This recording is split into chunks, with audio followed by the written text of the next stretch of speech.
get underway. Thank you.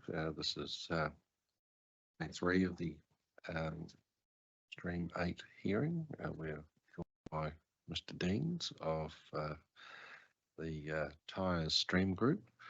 We've previously heard from Ms. Cadenhead, so we understand what your group does, and we understand also the catchment that you've been working in and you're seeking to improve. So you don't need to labour those, but other than that, it's over to you. Thank you very much. And yes, I won't reiterate what you know. My name is Neil Deans. I've worked in environmental conservation management for most of my career. And so I'm very familiar with RM systems and also issues such as reserve management and public access in district planning. And as part of the community group, one of the things we're doing, of course, is revegetating a reserve, but it's the access to the reserve is the main purpose of today's contribution to this. And of course, we're part of a wider network, Te Hononga, which is the Wellington Catchments Collective, for which access is an issue for, in many cases as well. Now, just in summary, Wellington has tremendous advantages geographically and has much good access to and use of public open space, the town belt reserves, some of the streams, and of course the coastline. But I would say that as the intensification of the area and densification of the city develops, then the need to ensure linkages becomes more important, and the district plan needs to reflect that. I guess my experience, having lived across New Zealand and visited many countries overseas, is that some cities are much better than others at providing for this, and it does require active work through the likes of the plan and other functions available to the council. And I guess the key point is that the district plan needs to be forward-looking and responsive, and also that council officers, councillors need to be vigilant and enabling of these opportunities, so that when they present themselves by way of a subdivision or something, the opportunities are not lost.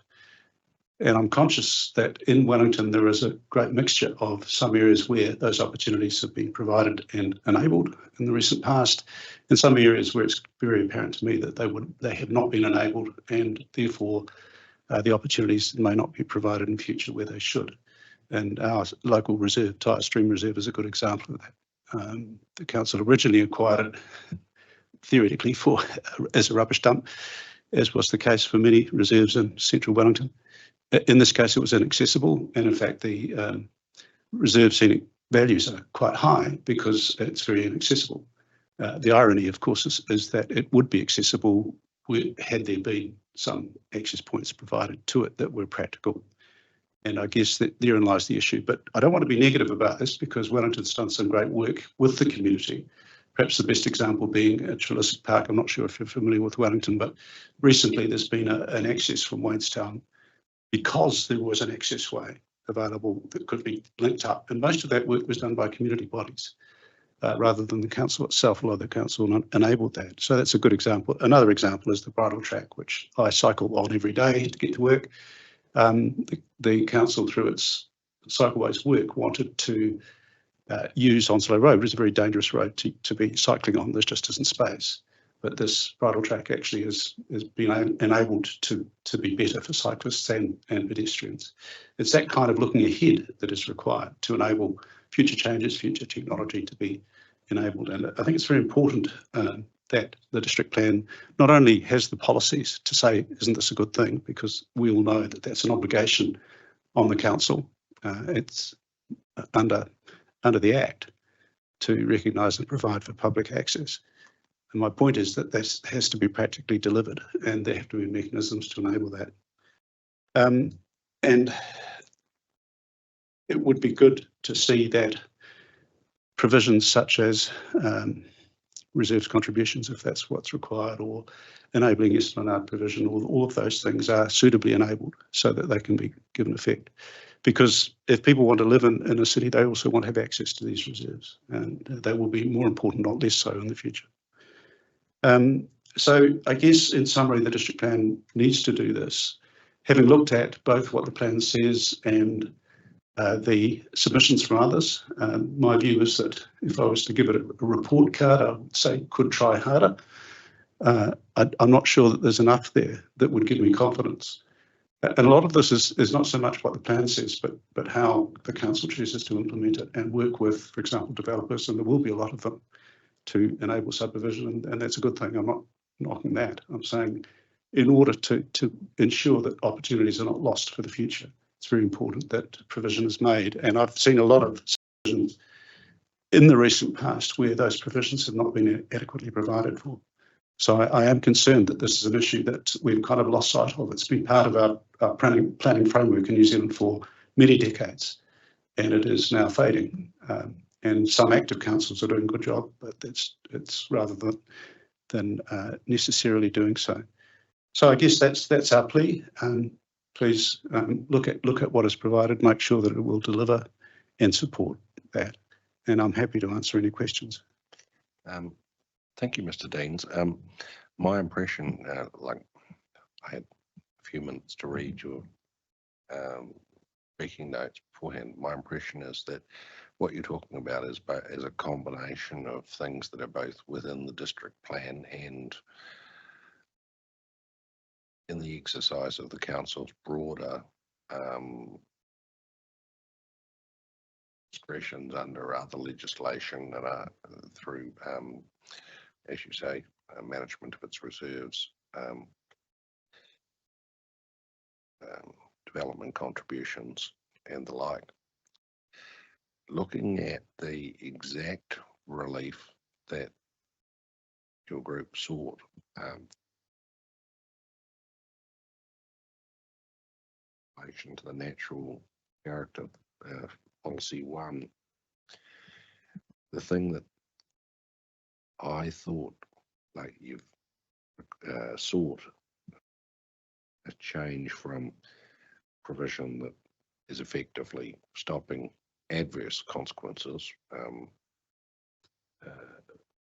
limiting existing public access, to an enhancement provision.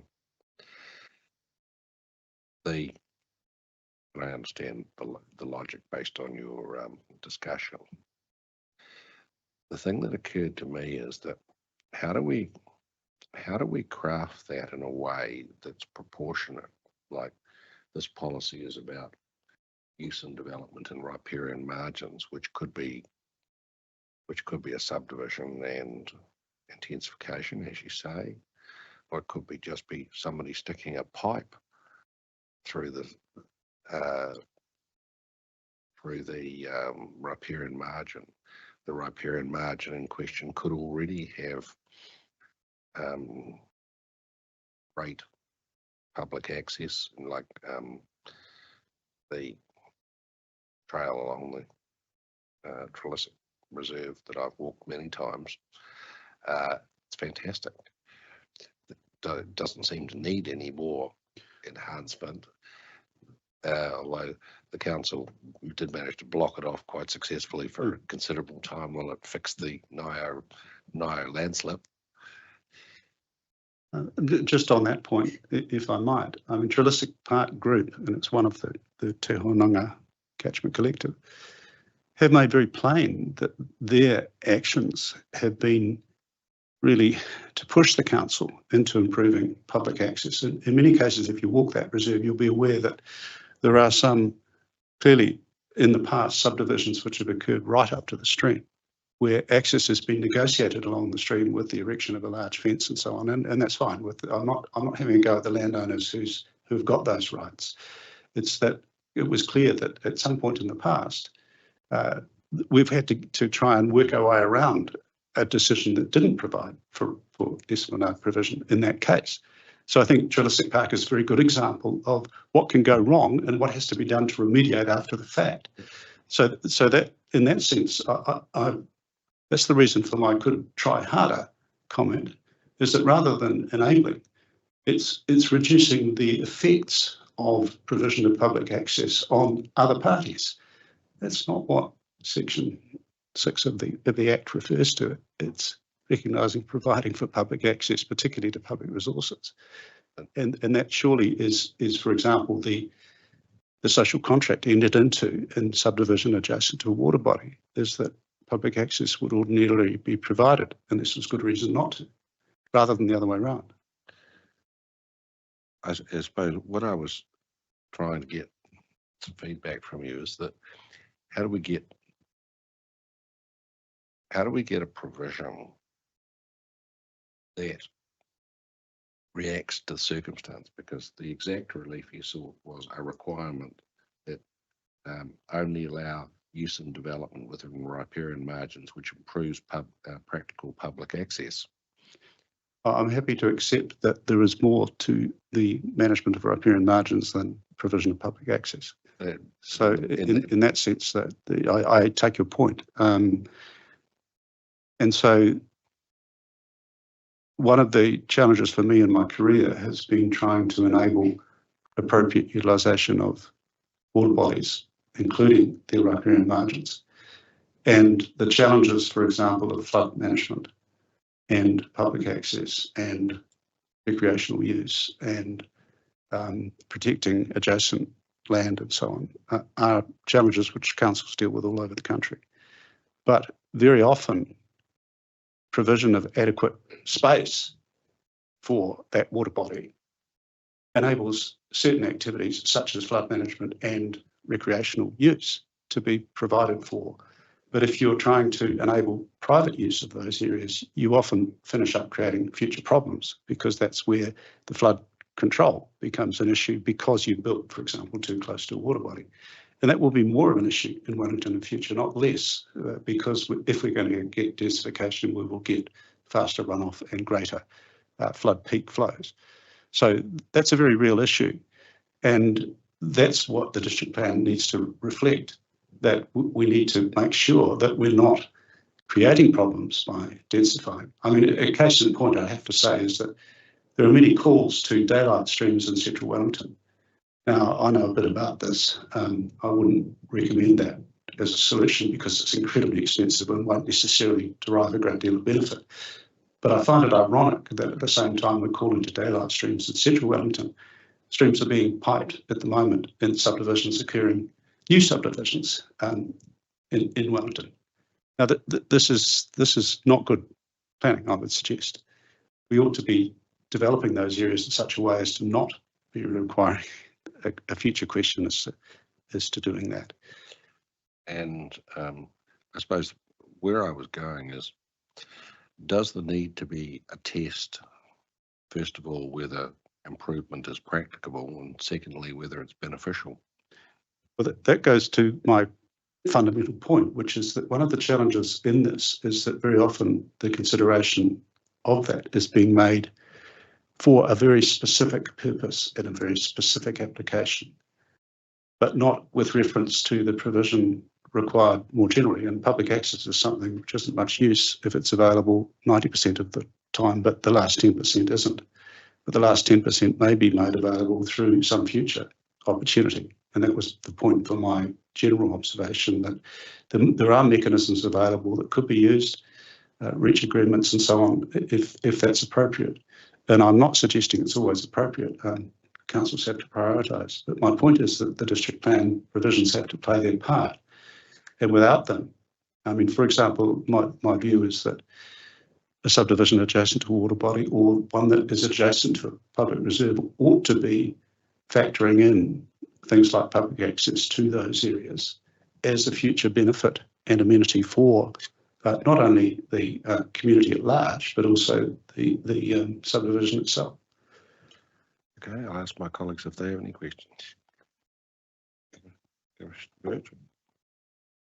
Thank you, Mr. Deans. I note Tyers Stream didn't submit on the public access provisions.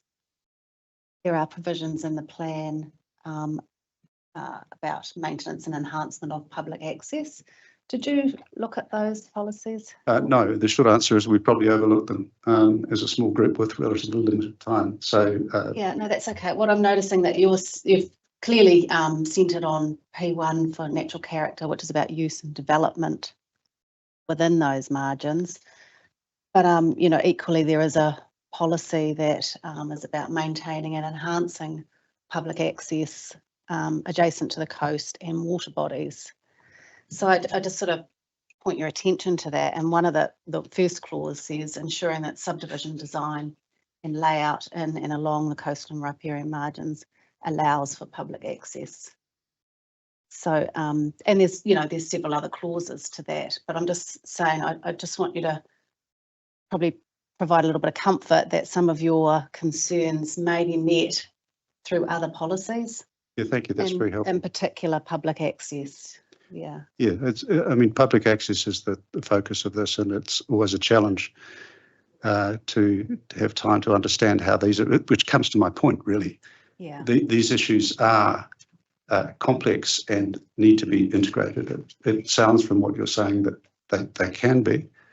As I said, my experience is that they are most likely to be best delivered by council staff who actively seek to do this and engage at whichever level, be it provision of services or subdivision or any other part, or development of council recreation areas. Yeah. So that they're always vigilant and take opportunities when they arise.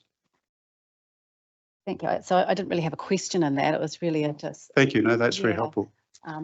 There's obviously another policy that talks about appropriate activities within those areas and restrictions, on certain. Yes, and I don't think that there should be an unrestricted opportunity for public access. And in many cases, such as ports, it's not really very helpful to the port operation to have access, although that's something where views have changed over my lifetime. Yeah. We used to fish and so on at port wharves, and they don't do that anymore. It is what it is. I understand that.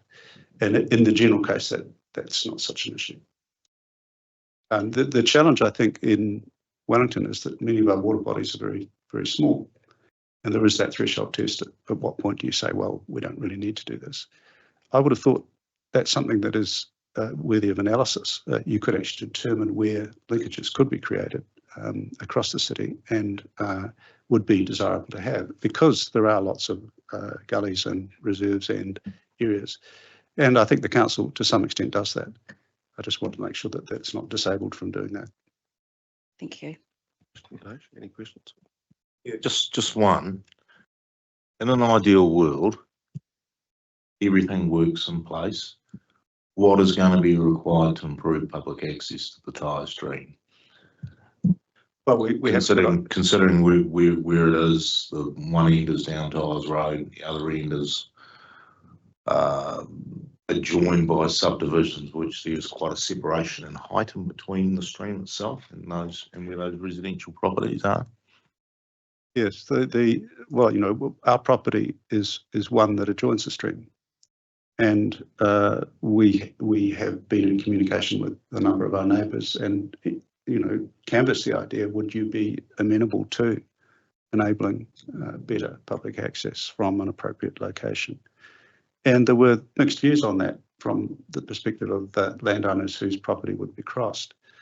But I don't think there was outright rejection of that idea. And it's the kind of thing where communities can actually be quite carefully understanding of one another's perspectives in order to enable something which is appropriate but not inappropriate. And for example, one of the key landowners has been very kindly made access down their driveway available to us on a as and when required, and we've assisted in vegetation management and planting and so on in the area. So this is the kind of thing that community groups can do along with the council, but it would have been a lot easier had there been right-of-way access to the reserve that's practical. And access from the bottom of the Tyers stream is not particularly, that's the one we use to do our work. But from a perspective of residents, there are no residents of the lower valley, therefore it isn't particularly helpful to enable access to that, it would be nice to have one day to have a walking access through the reserve. It's quite doable, but it certainly isn't a priority at the moment, but one day it might be important. So the actions aren't all on the council, it's the community as well to achieve the outcomes you're seeking? Absolutely. And I think that's Trilisic Park is a good example of that. The group that has been in operation in the order of 20 years has been able to achieve a great deal for the park, and as it has succeeded, it has grown in its effect, but it's still, the weight is borne by a relatively small number of people. Okay, thank you.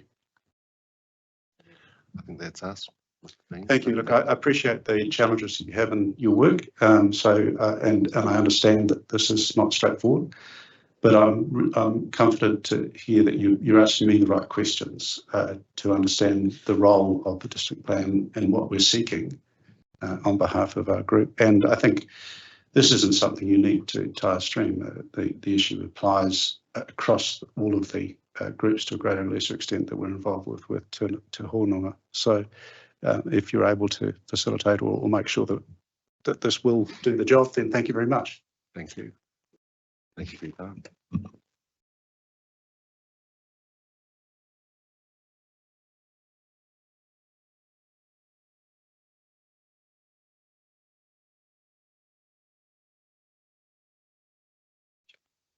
Yeah, go for it. Welcome, Mr. Lewandowski. Good morning, Commissioners. You're here for today, Parkvale Road. Would you like to introduce your team? Indeed. To my right, good morning, Commissioners. To my right, I have Mr. John Thompson. Mr. Thompson is the Director of Parkvale Road Limited. And further to my right, I have Mr. Compton Moen, who's presented you, well, who's provided you rather with landscaping notes that you will have read. And you know me. Do indeed. So Mr. Thompson's first name, I didn't catch that. John. I should tell you that on Monday afternoon, we went up to Parkvale Road. We parked at the entrance to the driveway to 173 and 175, walked up the road, not quite to the junction with the skyline. Then three of us walked back round to the connection, at the track connection at the end of the road. So Commissioner Dash also was sat on Stream 7 and has heard your client's case on zoning. So he's told us a little about that while we were strolling up the road. Yes. No, and we, Commissioner Robinson, I certainly have been listening into the last couple of days, at least in part. So I'm not sure if I've caught everything relevant to Parkvale Road, but I have heard at least some of the discussion with Mr. Anstey and with Ms. Van Haren Giles yesterday. So I think you will have gathered you're getting traction with the council staff in various directions, and so the question is, how would you like to proceed? Over to you. Yes, thank you. And I think the approach changed somewhat with Ms. Van Haren Giles' rebuttal evidence, which has sort of shifted the ground a little bit in terms of her recommendation to remove the overlay entirely. But perhaps, I mean, just to a step back before we go forward, and in terms of hearing Stream 7, Mr. Patterson has recommended that the entirety of the site, and by that I mean the 3.8 hectares identified. Basically everything on the Karori side of the walkway. No, that's of your client's land. no. That I think, and I picked that up. I think Yeah. Listening to you, I think it was yesterday. So if that's wrong, you need to. Yes, exactly. No, so just to clarify, and I think the most useful reference for you will be appendix, if you want it in a larger size, appendix 3 to my evidence. Well, appendix 2 perhaps is the starting point, and then I'll take you to appendix 3 of my evidence.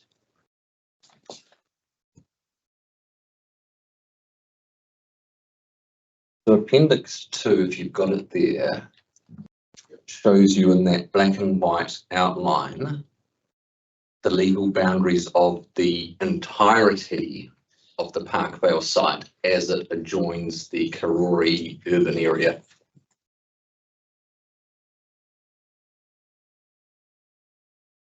So you'll see, I think it's there on your top page, Commissioner Robinson. No, the one that's on the, This one. yes, correct. I think it's labelled attachment 2, PDP zoning map at urban interface. So that black and white dashed line, that is the property boundary, and that is the length of the property boundary as it adjoins Karori, the Karori urban area. And then it fans out quite significantly. I mean, the whole site is over 300 hectares and it climbs up above the ridge and beyond. If you then go to attachment 3, that is a slightly greater zoom on that same extent of land. And on the right-hand side of the image, you will see a yellow striped area of land, and that is the 3.8 hectare site that we are talking about. Now, importantly, the rest of that quote-unquote frontage has been sold by Mr. Thompson to the Wellington City Council So everything, in green. everything green. Well, the depth of that I couldn't be sure of, but in terms of the length of frontage. So Mr. Thompson's just suggested it's the area in green and the area in yellow there. That is council land. Sorry, the yellow with the hatch. With the smaller hatch, Commissioner, correct. So the extent of, if you like, frontage of the overall Parkvale site is split. Maybe, I mean, just over half, 2/3 perhaps there is in public ownership. The sole bit that Mr. Thompson will retain is the area on the right-hand side, and that is the sole focus of our submission and our evidence.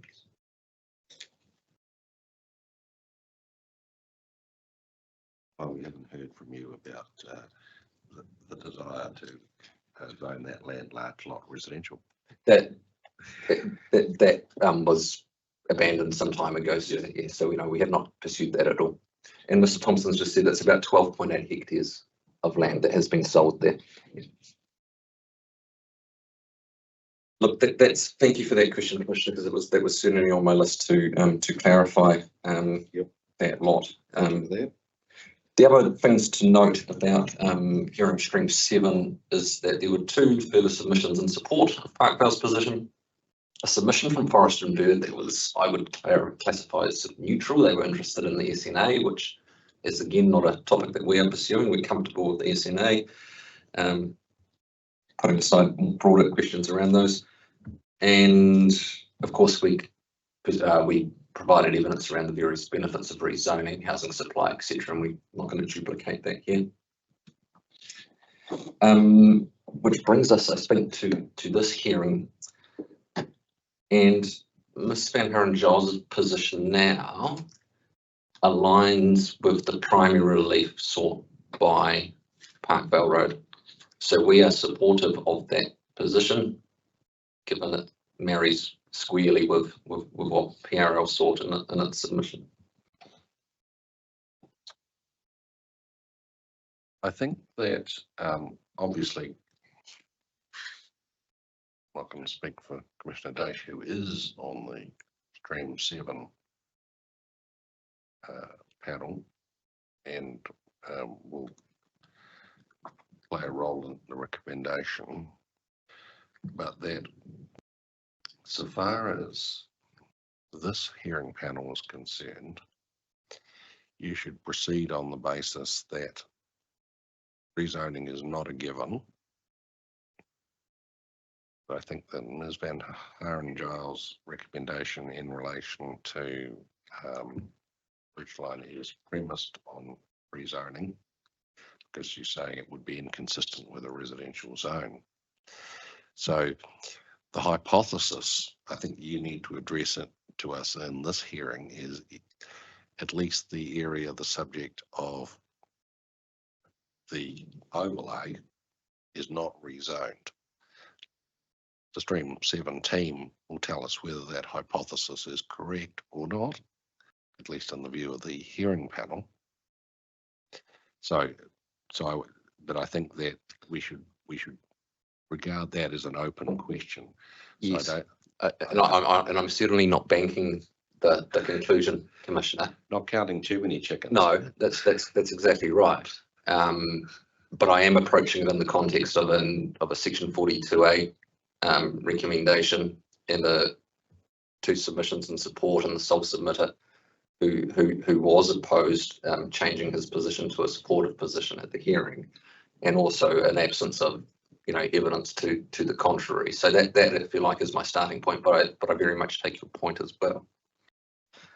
So I guess I'm acknowledging Ms. Van Haren-Giles' position of recommending the removal of that overlay.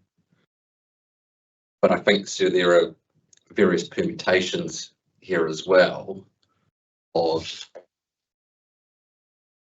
assuming a zoning change, but acknowledging a step back. I think Mr. Van Haren-Giles' position is driven out of a sort of a general approach of this overlay should not apply to residential. And I think you had a question to her around, is that a recorded decision or in effect, or where has that decision come from? From my perspective, the various permutations here are that the overlay could remain, putting aside that in principle sort of council position, the overlay could remain on the site as it currently stands, or in an alternative position. But in that example, there needs to be an appropriate consenting pathway made available through the rule and policy. And I've got some comments on those both in my evidence, and I've reviewed the material Ms. Van Haren-Giles presented yesterday, and how that would work. And so that's rules, I think NFL R2, R10, and then the policy P2, I think, from memory. So very happy to have that discussion with you. And I picked up some questions yesterday, Commissioner Robinson, on, I think it was particularly NFL P2 and the redrafting of that. So happy to talk on that score. Well, I think we'll value your contribution to that discussion.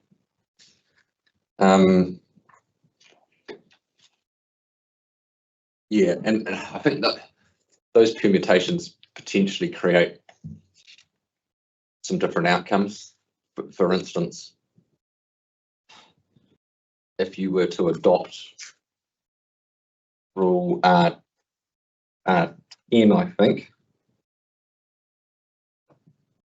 if we assume that a zoning was changed, that the ridgelines and hilltops remained in some form, and you adopted R10 as it's now proposed, well, I think you're creating a qualifying matter at that point, whereas one doesn't currently exist. So there's weird little things that, depending what string you pull, something moves. If you're listening, you will have heard the discussion yesterday. I have on Haren-Giles.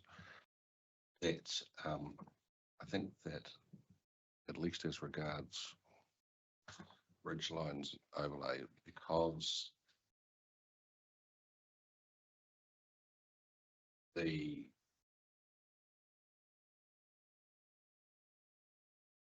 effectively one of the conditions of the rules is compliance with the underlying zone provisions, that it doesn't seem, well, the discussion I was having obviously yesterday suggested it didn't seem to operate as a qualifying matter in contradistinction to the SAL provisions, which clearly do, and which he identified as a significant problem because they hadn't been evaluated as such. Yeah, and So if you think that that's wrong, I think you need to tell me why that's wrong, but not necessarily the second, but as part of your case. yeah, maybe maybe something to return to, but as it was, as notified, the ridgelines and hilltops provisions provided for any activity, but then through R2 and then buildings and structures through R10 as a permitted activity subject to compliance with those standards. So on the face, that's not a qualifying matter, in my view, because you're not restricting the MDRS provisions. Now, in practice, that might be a little bit of a different answer because you're assuming that you can comply with everything, but on paper, that's how it's presented. As it's now framed, it would be a restricted discretionary activity off the bat. And therefore you are restricting that MDRS level of permitted development. Similar, I guess, to how character precincts worked. Because there is no permitted level of development if we assume Rule R12 works in a residential zone as it's sort of intended to be presented here, that, or at least how I read it. Well, I'm puzzled because, an aside,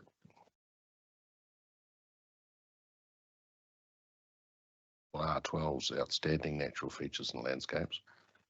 I'm sorry, R10. Apologies, R10. R10 permitted if compliant. I'm reading Ms. Van Haren Giles' latest. Yes, but it's permitted in the natural open space zone only, sir. So in the left-hand margin there. Yeah, all zones has been. Yes, and then there's another perhaps drafting issue there, which is I'd be really getting into the weeds, where I think there's a problem with R10.2.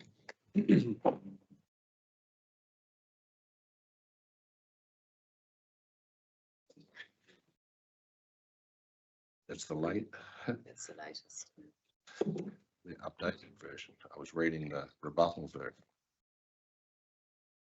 So, as that may be a consequence of or maintaining consistency with and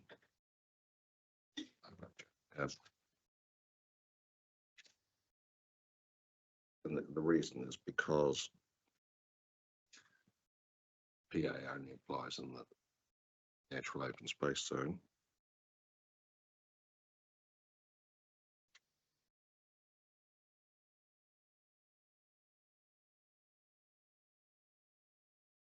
I think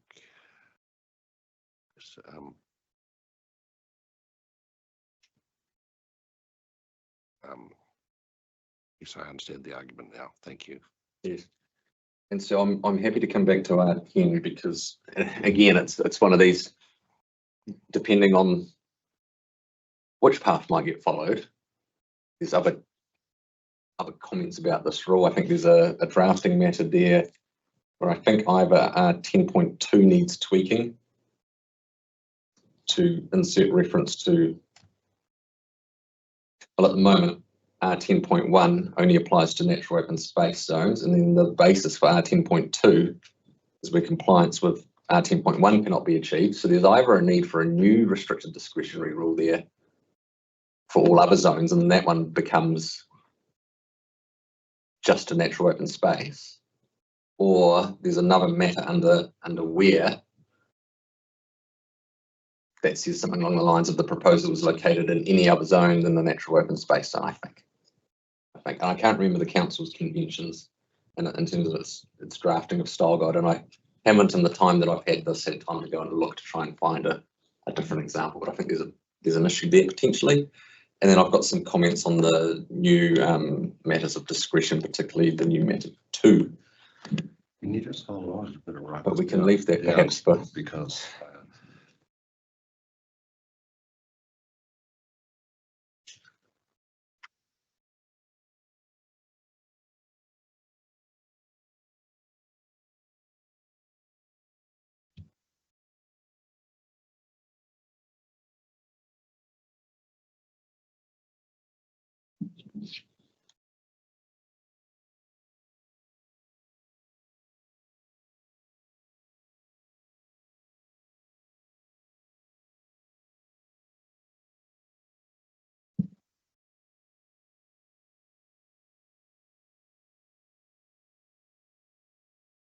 So it needs to say something like, it needs to have a B, which is in zones other than the natural space zone.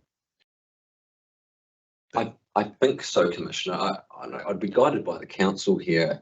Like, yeah, The convention might be that there's another restricted discretionary rule inserted following the natural open space zone, which only applies to the natural open space zone, and then you have the all other zones rule. Or you do what you've just suggested and put in another matter. my recollection is that typically it's what I've seen is the first Yes, I think so too. across multiple zones.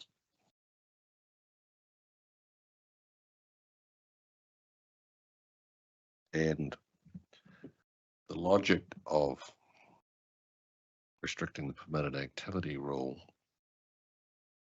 that Lynn Van Giles gave us yesterday was effectively to head off large rural buildings like a barn on the top of a ridgetop, and so that the concern may have been limited to the rural zone, but I understand your point that if it stays over any residential zone, then that is, well, let's say problematic at this point, without committing ourselves, but there's certainly an issue. Yeah, and yes, and the issue was when we were writing evidence, the issue was more regarding policy P2, and we haven't come to that yet. But that was the primary concern at that point. This has been a response, tabled yesterday, but in a slightly different context from PRL's perspective of the ridgelines and hilltops being lifted from that site. And in that eventuality, my concern about this, apart from a slightly academic one, goes away because it's not relevant. If, however, you are of a mind to keep ridgelines and hilltops over an assumed residentially zoned site here, then I do have some concerns about this rule. Well, And then, like the issue you've identified needs to be sorted out because it hasn't been evaluated as a qualifying matter, and that's clearly a problem.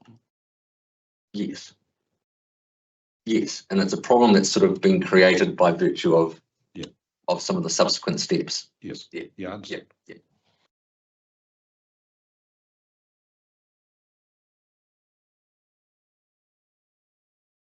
Just to clarify, if the overlay was removed, your issue with Rule 10 goes away. Correct. Yeah.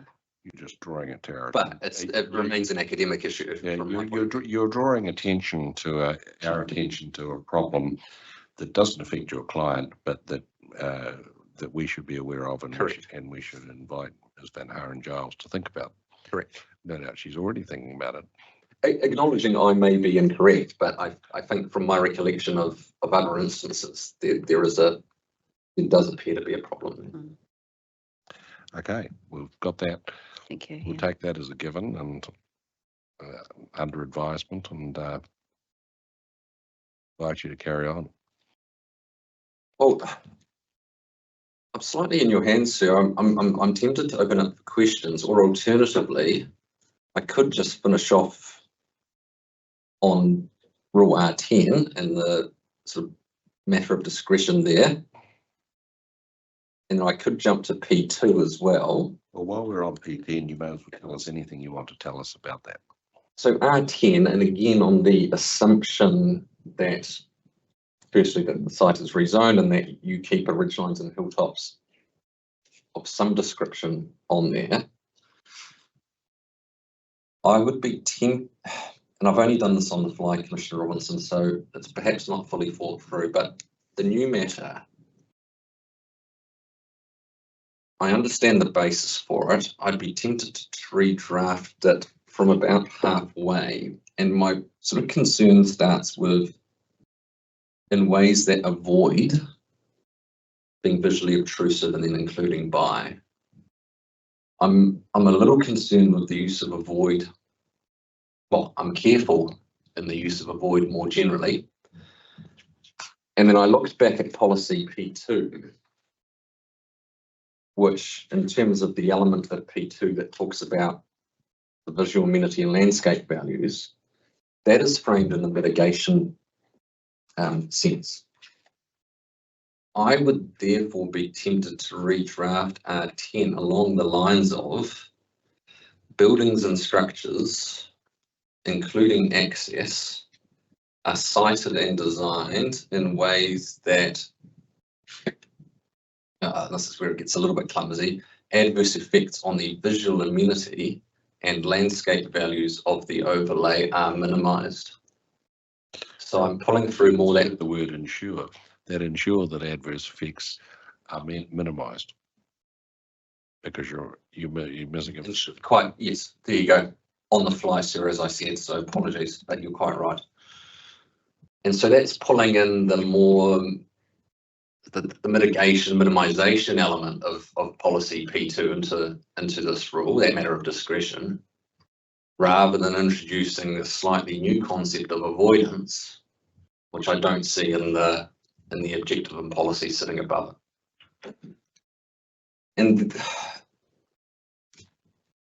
beyond that, I'm not actually convinced of the need for matters A and B that follow.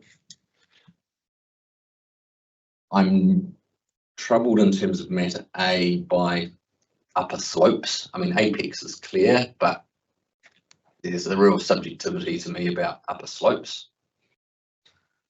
And then I think my suggested change to the introduction to that matter of discretion effectively takes care of matter B in any event. So I think simplifying it along the lines of I've suggested, and as I say, that was done a little bit on the fly, is in my view a better drafting option there.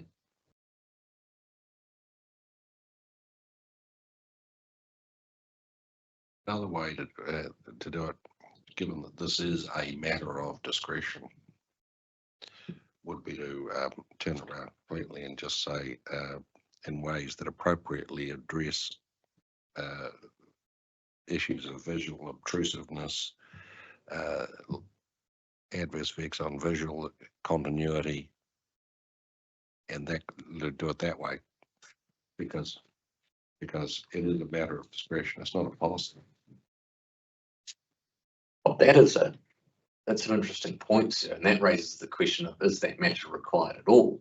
And the starting point was that the rule simply pointed to policy P2, and now P2 has within it any adverse effects on the visual amenity and landscape values can be mitigated.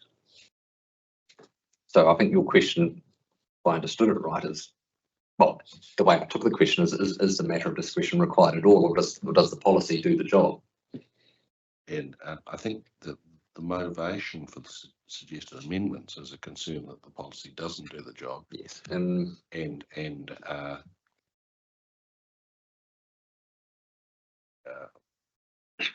maybe because of the lack of specificity, but I haven't put the two next to each other since we heard from Ms. Van Haren-Giles yesterday. yes. But I take your point. Like, the issue you're raising is the implications of the use of the word avoid. Anything else, like there are multiple ways that could be addressed, that could be softened, but that is the core point you're putting to us. That avoid in that context is problematic. Correct, and that there's a bit of uncertainty in the subsequent matter A. Yes, for upper slopes. Yeah. How high is high, and where does upper become lower, and all those issues.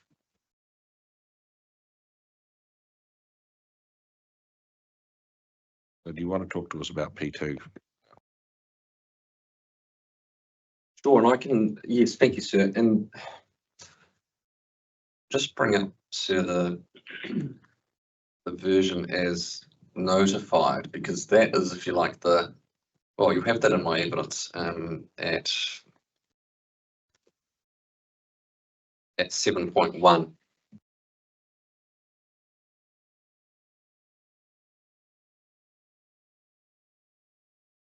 So the starting point and the issue that PRL raised was the and linkages.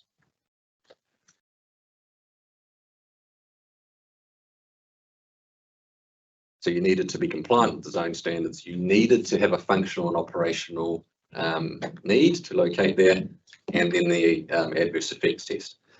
Now, plainly, a residentially zoned site with an overlay residential development does not have a functional and operational need, so there was a problem there. So as per the submission, which is the right column in the table, that tried to split that functional and operational need away. And then in my evidence, I suggested an further version at 7.10, and that is the version Ms. Van Giles has adopted. And then that was the basis for your questioning, Commissioner Robinson, I think yesterday. And your first question to her was, I think, is the addition to matter 3 duplicating matter 2? And I scratched my head on that point yesterday, and I think I'm still on the side of no, it's not. And the reason I think that's the case is because I have split those up with ors. Now, because I've split them with the word or, the need for duplicating that sentence remains, because otherwise, if you solely have a functional and operational need, that is, if you like, the only test, and the adverse effects matter falls away at that point. So that is why I duplicated it. I have wondered whether there is a better way to draft this without the duplication that still meets my intent, and I haven't quite landed on it, Commissioner, but that, to answer your question to Ms. Van Giles, that is the basis for the duplication. The thinking underlying my question, Ms. Van Giles, was that because there are alternatives,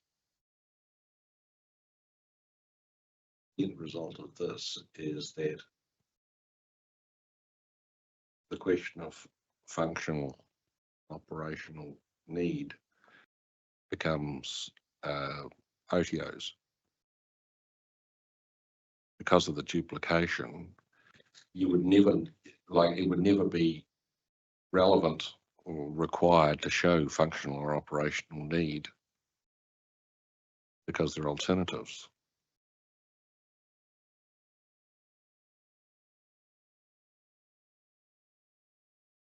And so I'm thinking, for instance, Sarah, if I'm trying to put up a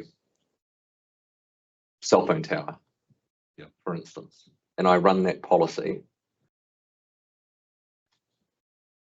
I may well not be compliant with the zone provisions. And now, then, if I reach number 2, if I'm adequately, that was the other question I was asking Giles yesterday about whether there is sufficient direction on a can be mitigated on the basis that anything can be mitigated. oh, that's right. And it's what the issue is, whether it's adequately mitigated. Yes, correct. But putting that aside, you've got your cell phone tower that's adequately mitigated. You're away. Why do you care about whether it's functional or operational? Yes. Required? Yeah, no, I see it. I see it, sir. So It may be as simple as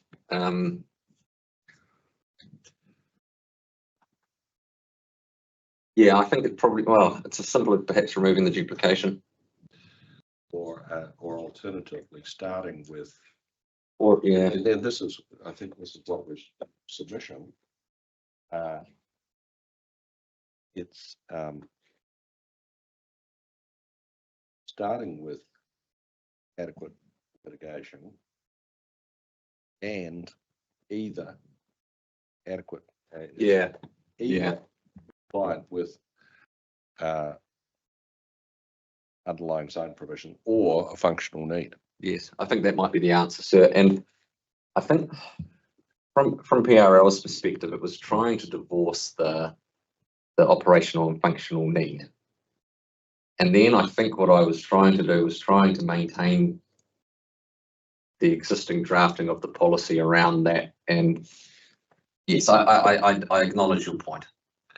And so that's very close to where you started with your Yes. submission. Yes. But I just think that it would be clearer if it were 2 and 3 in your original submission were 2A and 2B. Yes. Yes, I think you're right. It's 2A or 2B. I think that would work, sir. Yes, I agree.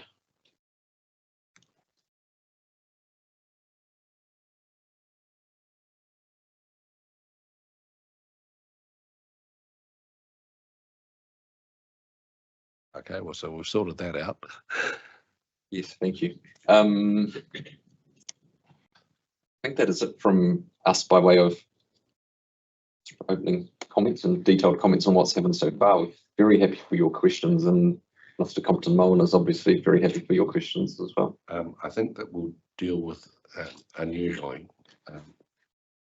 Maybe we should talk about the landscape issues first.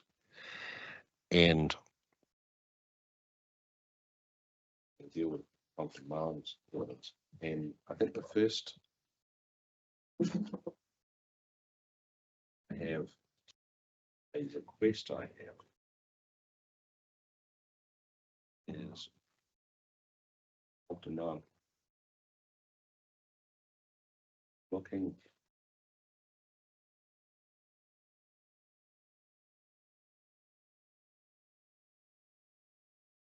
of indicative site development plan. Just to be clear, this one. And it would help me a lot if you could give us a larger version of that plan that you can read the contours. What contour is, because for instance, you're talking about 260 meters elevation, but I have no idea looking at that plan where 260 meters is. Yeah.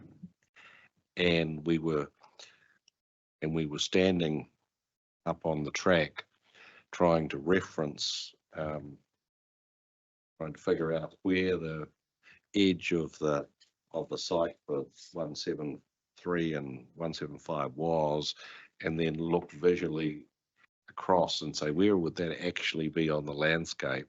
Yeah.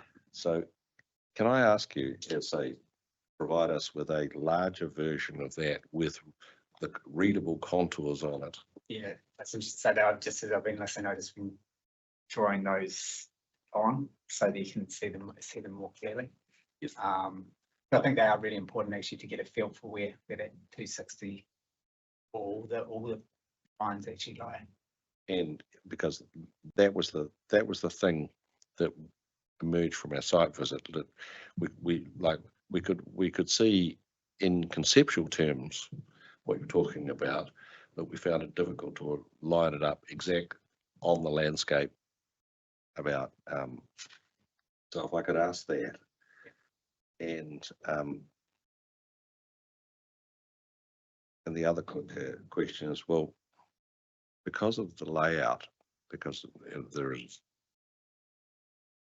173, the houses for 173 and 175 are sitting high and proud on that little ridge line, conveniently obscuring the site from the rest of Karori from your point of view. What's the elevation of those houses? So they're about 246. Right. So they're lower than the 260. But they're obviously forward of that. And with the vegetation in those houses as well, they create, I guess, a shadow behind them when you're looking from a lower elevation. 246. So something, yes, understand.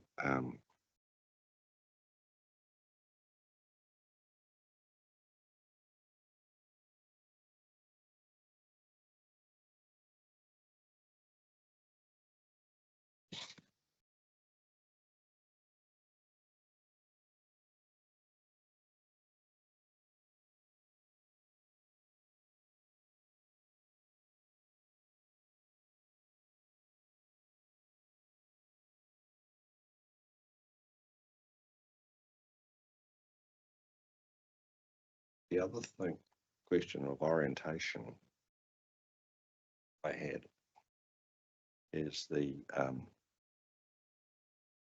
is this diagram, Yes, yep. and this is the one I took under my arm when we walked up the road. And it's very helpful, but can you please take me through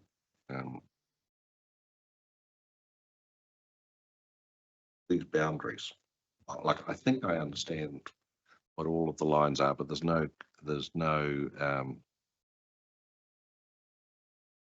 key. So I was left inferring that from other.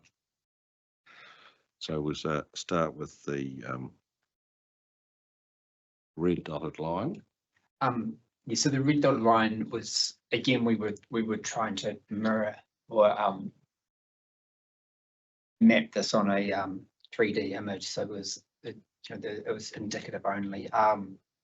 We've obviously got the Skyline Walkway, which forms the northern edge, and then that wraps around the paper road boundary on the right hand side of the drawing. On the left hand side, where it says Skyline Walkway, the property actually, there's a small sort of dirt track that actually is coming down off the skyline. Yeah. Reflecting on this drawing, actually the boundary, when you look at in cross reference to the previous drawing that we were looking at there, it's just past that point where the edge of this section is, rather than going right to that very top corner. So it actually stops. So the red dotted line is the upper boundary of the area you're setting to have rezoned. Yes. Yes, but there's a slight adjustment I need to make on that top western corner. It actually comes forward away from the track.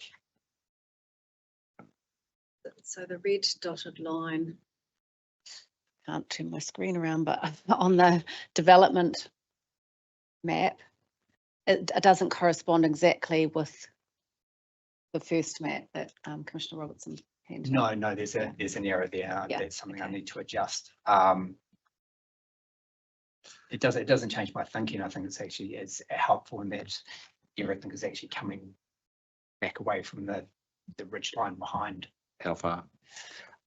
So on this drawing here, might be easier to come with that.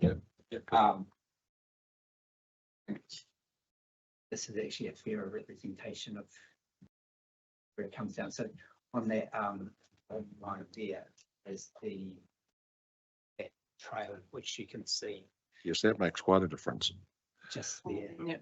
Yeah. So in reality, it actually comes down, and then that's, you see there's quite a few contours sloping down there, which is that. Okay. So there. We can provide an updated map, Commissioner, if that's useful, an updated image. It's probably fair to say that Mr. Compton Bowen has anticipated a question that, although it's strictly speaking a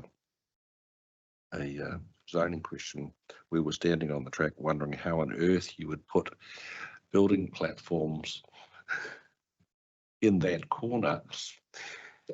I think, Well, I was going to say, and the short answer is you wouldn't, sir. I think what we've done in terms of the area that is being sought to be rezoned is to follow the cadastrals of the lot that is going to remain following the sale of the land to council. And that is a very logical approach to zoning. The practicality of building on some of that site is, well, the answer is that it's not practical. That was essentially the view we came to, standing over and thinking, well, that's really interesting. So that is helpful. So you will supply another map, basically a replacement map. Yes. And it may be, if you're doing that, you could put a key on it and also put a northing. I was busy trying to figure out, put it alongside development plans, which is differently orientated. Yes, yeah. So the red line is the site boundary and it needs to be revised. The yellow line. That was our estimate of where the existing overlay line runs through. Overlay.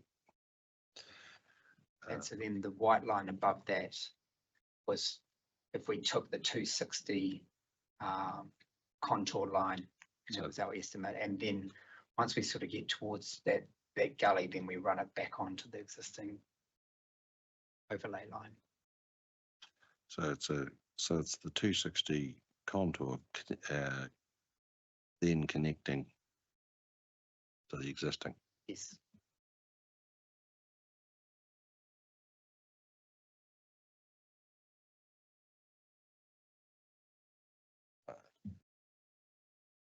Helpful, thank you.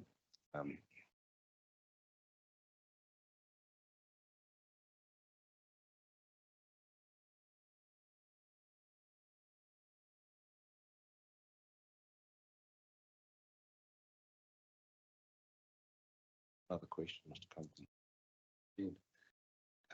Talking about the lines and hill overlay, considered whether the boundary is currently located in an optimal location relative to its purpose. This is paragraph 16. But you don't actually tell me what you think its purpose is.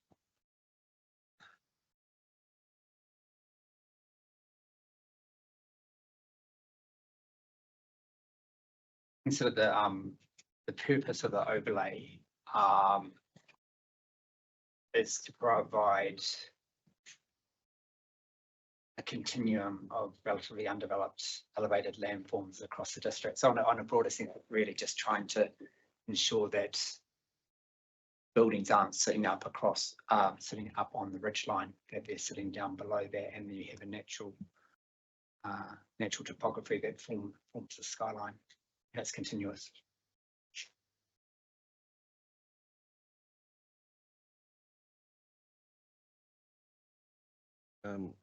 Any other questions for Mr. Compton, Mark, team? So you want to start?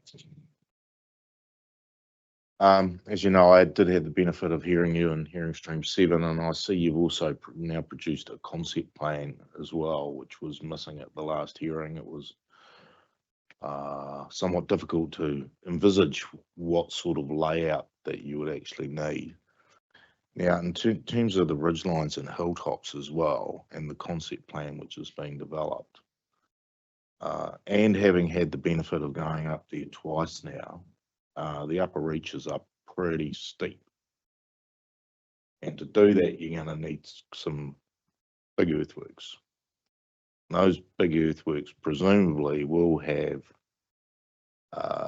an effect over and above that which may be provided by built development.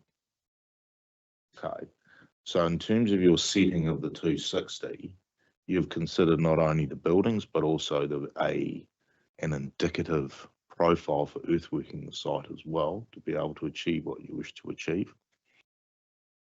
Yes. Okay.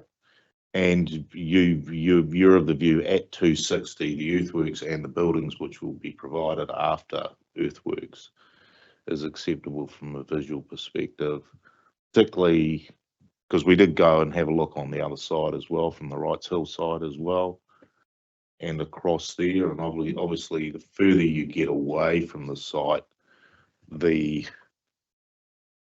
less dominant in the landscape it is, because you're that much further away.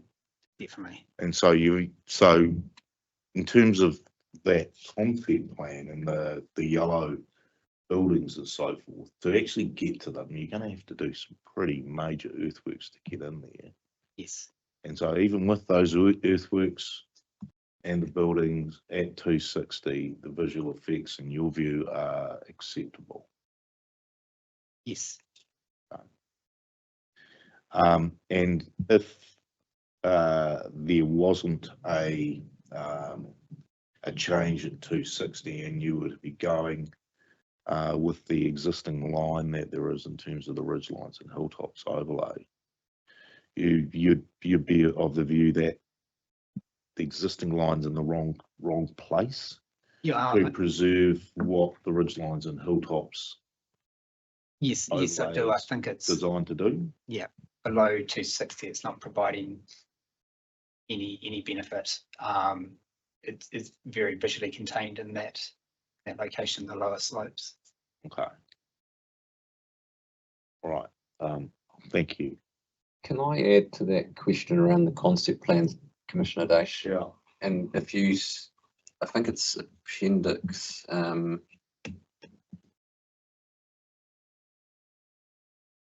5 to my evidence, in the first page of appendix 5. I've got, I think, two things to say. First and foremost, this is a concept plan, Yep, and it understood. hasn't gone through a full engineering process, etc., etc. So that is, you have, I think, just to prompt that you should treat it accordingly. And if you're looking at appendix 5 of my plan, the earthworks that would be required for roads in that car parking area relative to the appendix drawing of Mr. Compton Mowens, where he shows the proposed 260 metre line, that area is captured below his indicative 260 metres.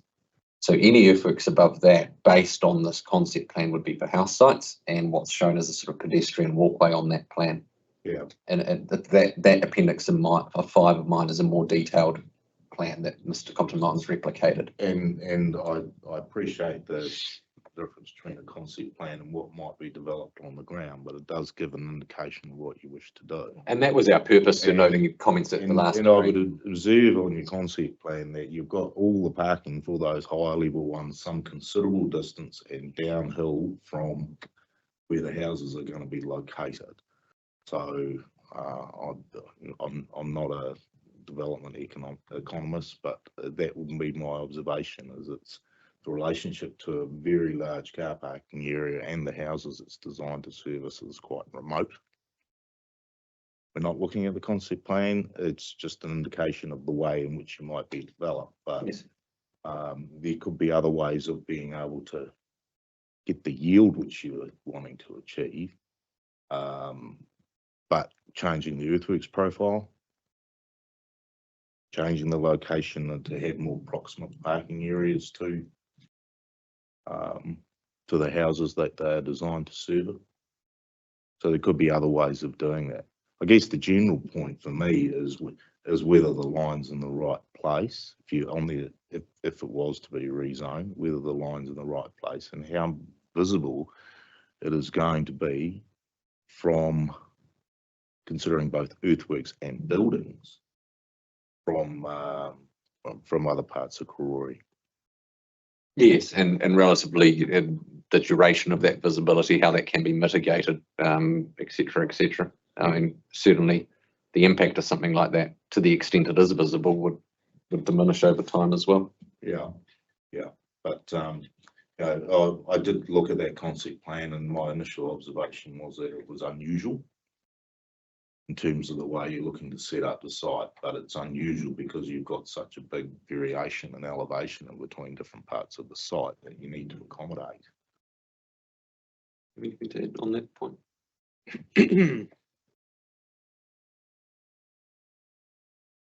I suppose, because you're specifically talking about the yellow units on the upper part and not any of the other units on the site. Well, did they, So more traditional terms. yes, it is. It's the yellow units which are shown and the car parking associated with those yellow units. Because I think the car parking area would still be above the existing, it certainly would be above the existing ridgelines and hilltops overlay. As currently proposed. Is currently correct. proposed Yes. and as notified. Yes. And with your 260 metre contour line as being your approximate boundary, that obviously brings it much further up the hill.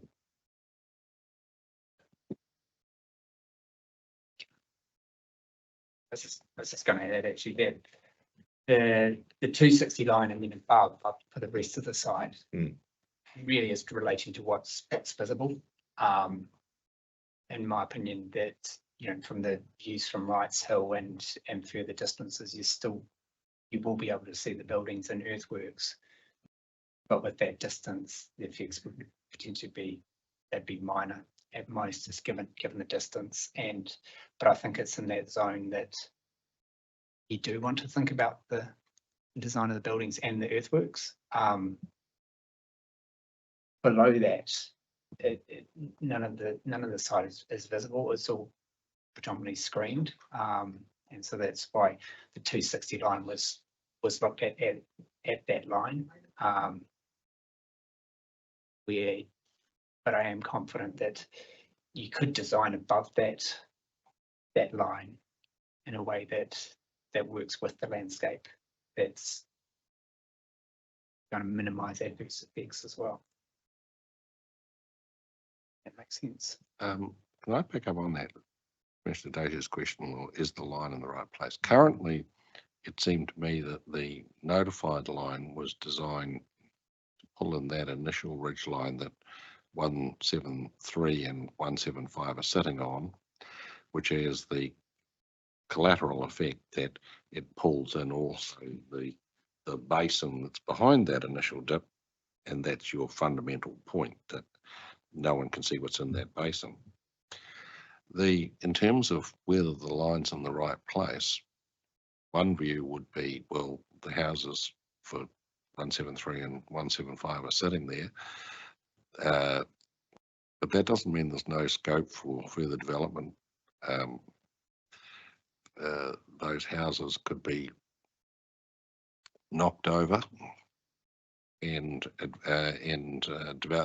redevelop, and the site redeveloped, those sites redeveloped based on the more intensive development permitted by the MDRS. You're talking about 173 and 175? Correct. They are zoned rural, sir. Oh, they're zone rural.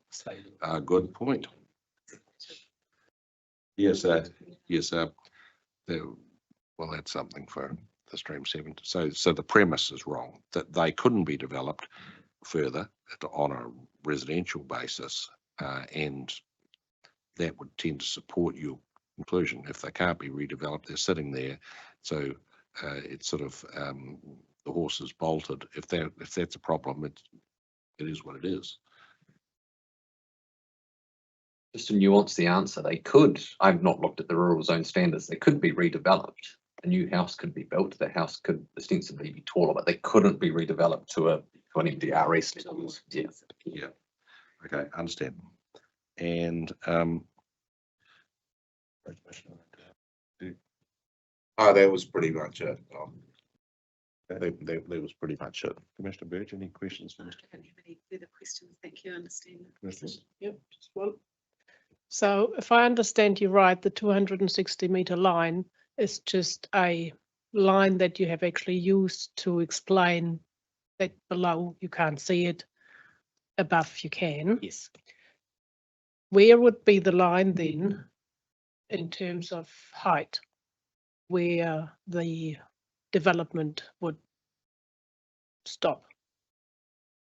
Well, I'm comfortable that you could, given the steepness of the site as well, you know, and the top edge where it basically falls away at 45-degree angle, that that you could develop across the entire site without breaking that continuum of the natural ridge line.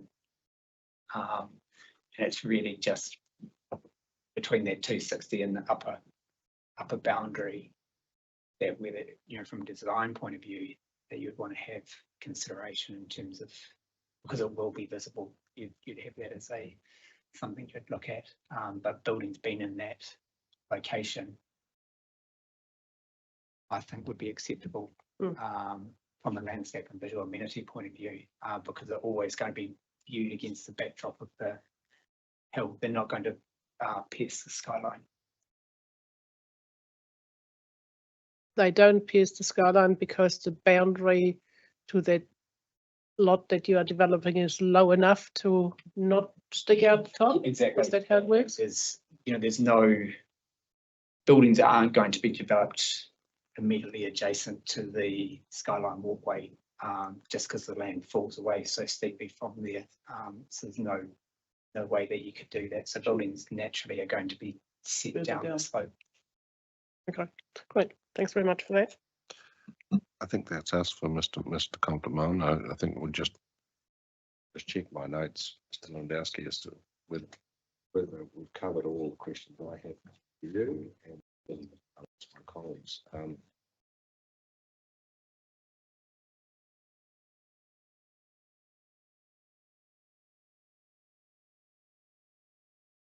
3.6 by way of clarification. You're talking about the site currently contains 3 dwellings. Is the concept plan that those dwellings will go? Yes, you've probably noted on your travels that they're probably past their end of life. And so yes, the intention is that they'll go as part of the development, yes. And the other thing is that resource consent was previously granted for the site in this area. Yeah, so that Where are we talking about? Sure. So that was prior to Mr. Thompson's ownership of the site. If you recall, Sarah, as you come up the driveway to the sort of first area, that first terrace, if you like. Yeah. To the left, there was a flatter paddock. That was the area for the 5 houses. Gotcha.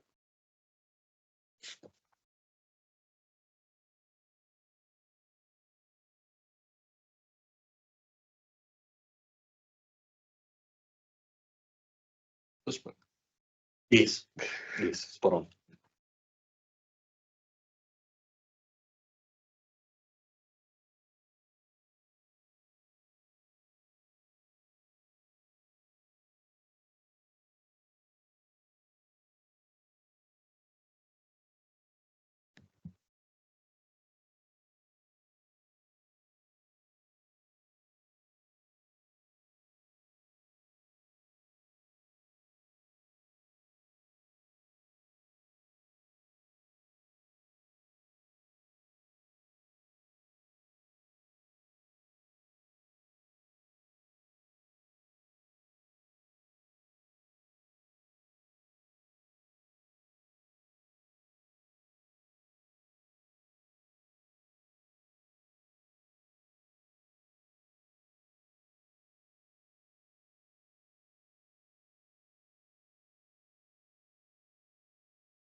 Interesting planning question, Mr. Lewandowski.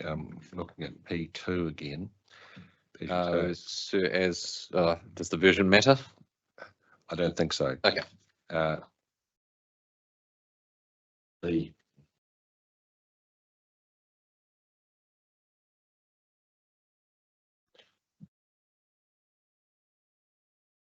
was wondering about whether P2, as you see it, is focused on mitigation and is a key component.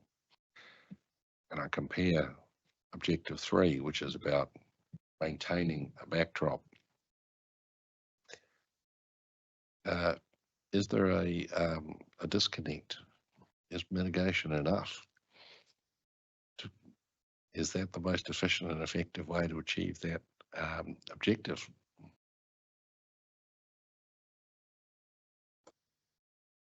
I think probably yes. I don't think the sort of they're contrary to each other. To the extent that you can't mitigate value sufficiently, it would suggest that you therefore don't maintain that natural and green backdrop. Which maybe comes back to my earlier question that it really needs to be talking about adequate mitigation. Perhaps, yes, yeah. So no, I don't think they're at odds.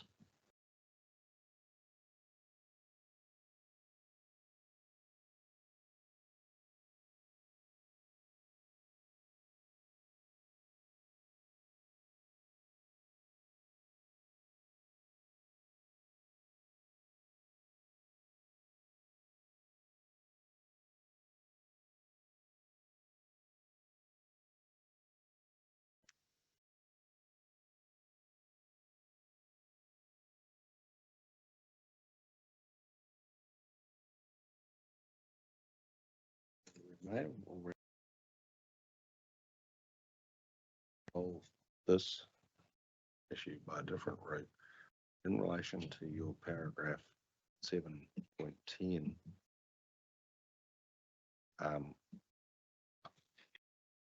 If we continue to run with that format, do we have a scope problem? Is there a scope? You say structure of the policy can be further amended. Did any submission seek such a further amendment? I think the amendment that I've suggested there is within was within scope of the PRL submission. I guess it's a slight reorganisation of what PRL was seeking in its submissions there. So I think there's scope for that there. Okay. Within the broader kind of reorganisation of the ands to ors in the new text we suggested. So it's a reorganisation rather I than think so, substantive change. Yeah. And I think your suggestion of the EVA approach would fall within that scope similarly. Mr. Dash, any questions from Mr. Lewandowski? Yeah, I was just going to have a go at what I think might be a solution to P2. Yes. Myself, which is really which I think is very simple. I'll be interested in your comments about whether that would achieve it. But you actually have the underlying zone provisions one, and then you go, or there's a functional operational need, and then and any adverse effects on the visual amenity and landscape values can be mitigated. Simpler, but would that achieve what you would be seeking? Yeah.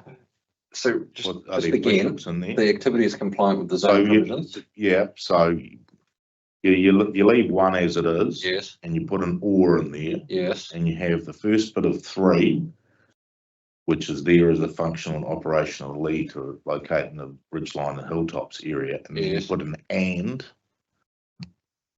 You have the stuff about visual amenity and landscape value. Yeah. Mitigated.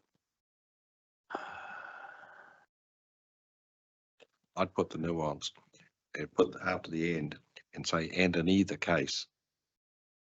Yeah, and I think to avoid arguments that it's not 2 and 3, but 1 sitting on its own. I think your suggestion, Commissioner Dash, is a reorganisation of the wording As it is. that, well, it's a slight change on at 7.1 of my evidence of the submission of the suggested wording in the submission. And I think perhaps I then started overcomplicating things in my subsequent redrafting. So I'm comfortable. The key message I think on this policy was the divorcing of the functional and operational need. So if that's the core outcome, then I think I'm satisfied. Well, putting it another way, the core concern you were expressing was that operational and functional need shouldn't be a mandatory requirement in all cases. Yes.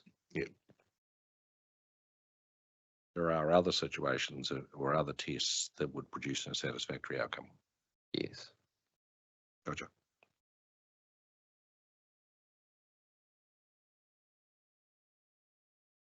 Anything else? I think that's us, team. Thank you. Thank you for attending and to presenting on these issues, and the interesting integration between stream 7 and 8. We'll sort that out. On that topic, sir, the two panels have heard from us in various streams. I know there's an integration hearing. I didn't propose to Mr. Thompson that we would need to turn up, but certainly in your hands if you feel there is a need. But I'm not sure that there is. I think we've covered all the bases we needed to. I don't think there is a need. From our point of view, either the Stream 7 team is going to tell us that it's rezoned, or it's going to tell us it's not. Maybe say it's rezoned in part, and we'll just go from there. Indeed. Like there are a number of permutations as you identified, but there are, but it's pretty clear what the arguments are under each scenario. So I don't think, well, my immediate reaction is obviously it's over to you whether you attend the wrap-up hearing, but I wouldn't have said there was a need at this point. I'm of a similar view. And lastly, in terms of, I guess, Mr. Compton Mowen's homework, we'll try and get those plans to you over the next week. Is that? Yeah. I say additional plans. Where's it got? Today week.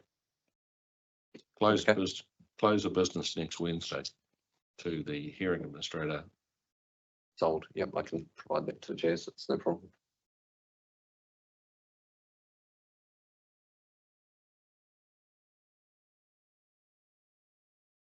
Thank you very much. Thank you. Thank you. Any questions? On that note, we will adjourn. We're due to hear from Ms. Fazindia at 11. We'll restart earlier if she arrives earlier, and we'll go from there.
This will be the most boring submission here today. Seriously boring. Good. Yeah. And that's not.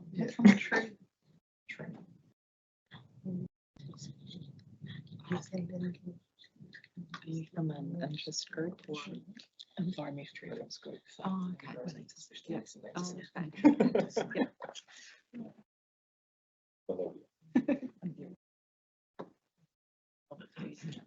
Yeah. Yeah. Yes. Yeah. Yeah.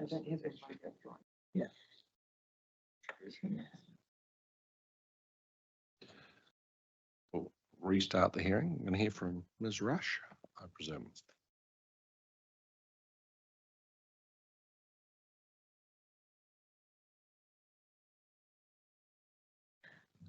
Kia ora koutou katoa. I'm Michelle Rush, and I'm appearing on behalf of the Wellington City Council Environmental Reference Group. Thank you for the opportunity to speak to you today.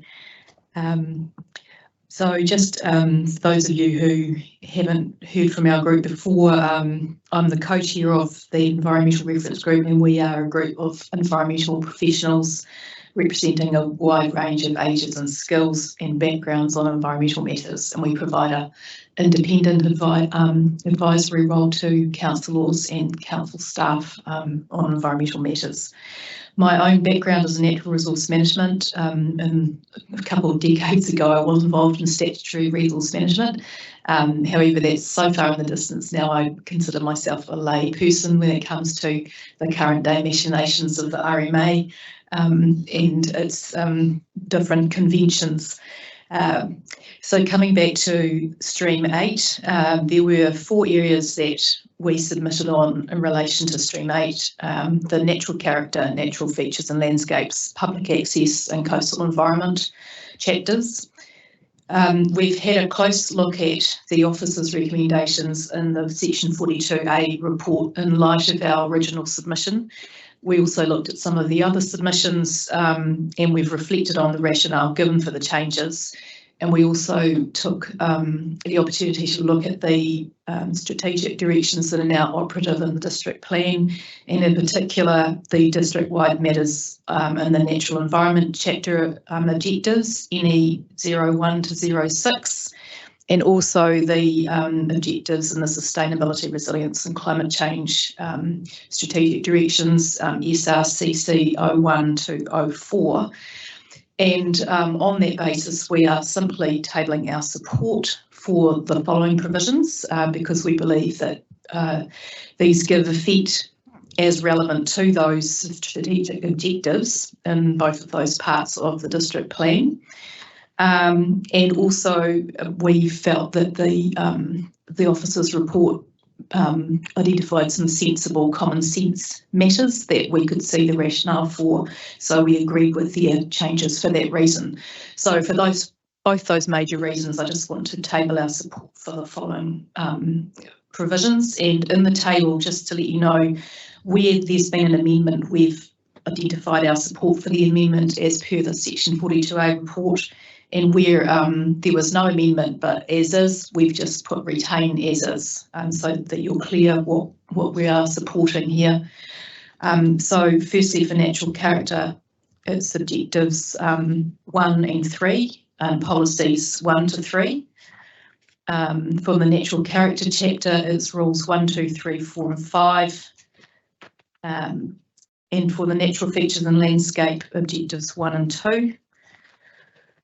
And 3, and for the policies and the natural features and landscapes is policy 1, 2, 3, 4 and 5, 6, 8 and 9, and rule 1. And in public access, we are supporting policies objectives 1 and 2 in policies 1, 1, 2, 3, and sorry, it looks like I've got an error in there. Hopefully that can be sorted out. In the coastal environment, we are in support of objective 1 and objectives 2 to 9 in relation to the officer's recommendations, and policies 1, 2, 3, 4, 5, 6, 7, 8, 9, and also 10 to 26.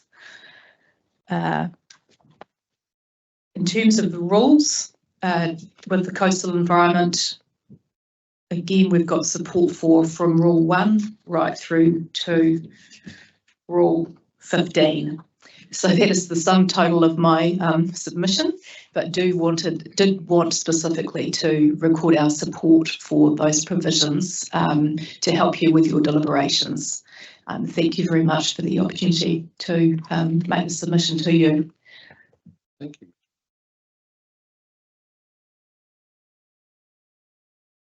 To identify that you do not oppose any of the Section 42A recommendations.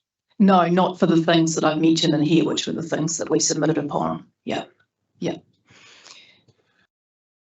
I'm sure there'll be any questions, but Just one for clarification. So on a couple of them, you've got support with amendments. Oh, sorry. So I just wondered.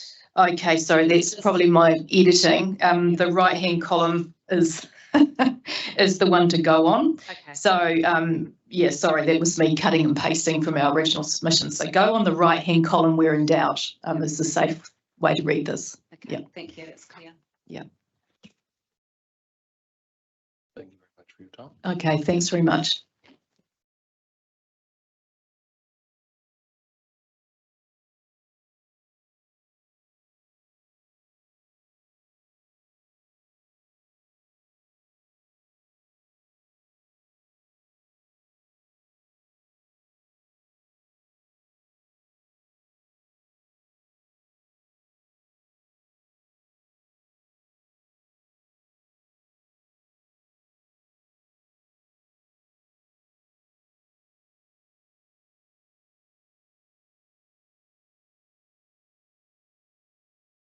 Okay.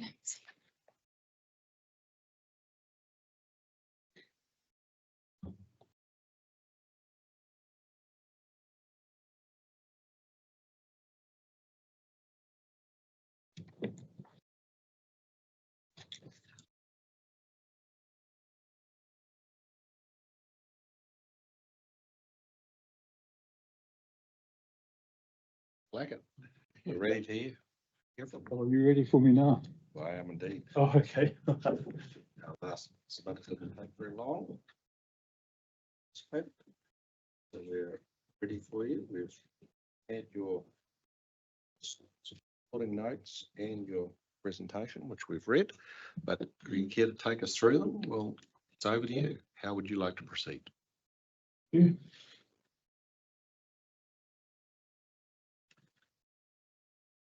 Well, first of all, let me thank you for giving me the opportunity to come and talk to you here today.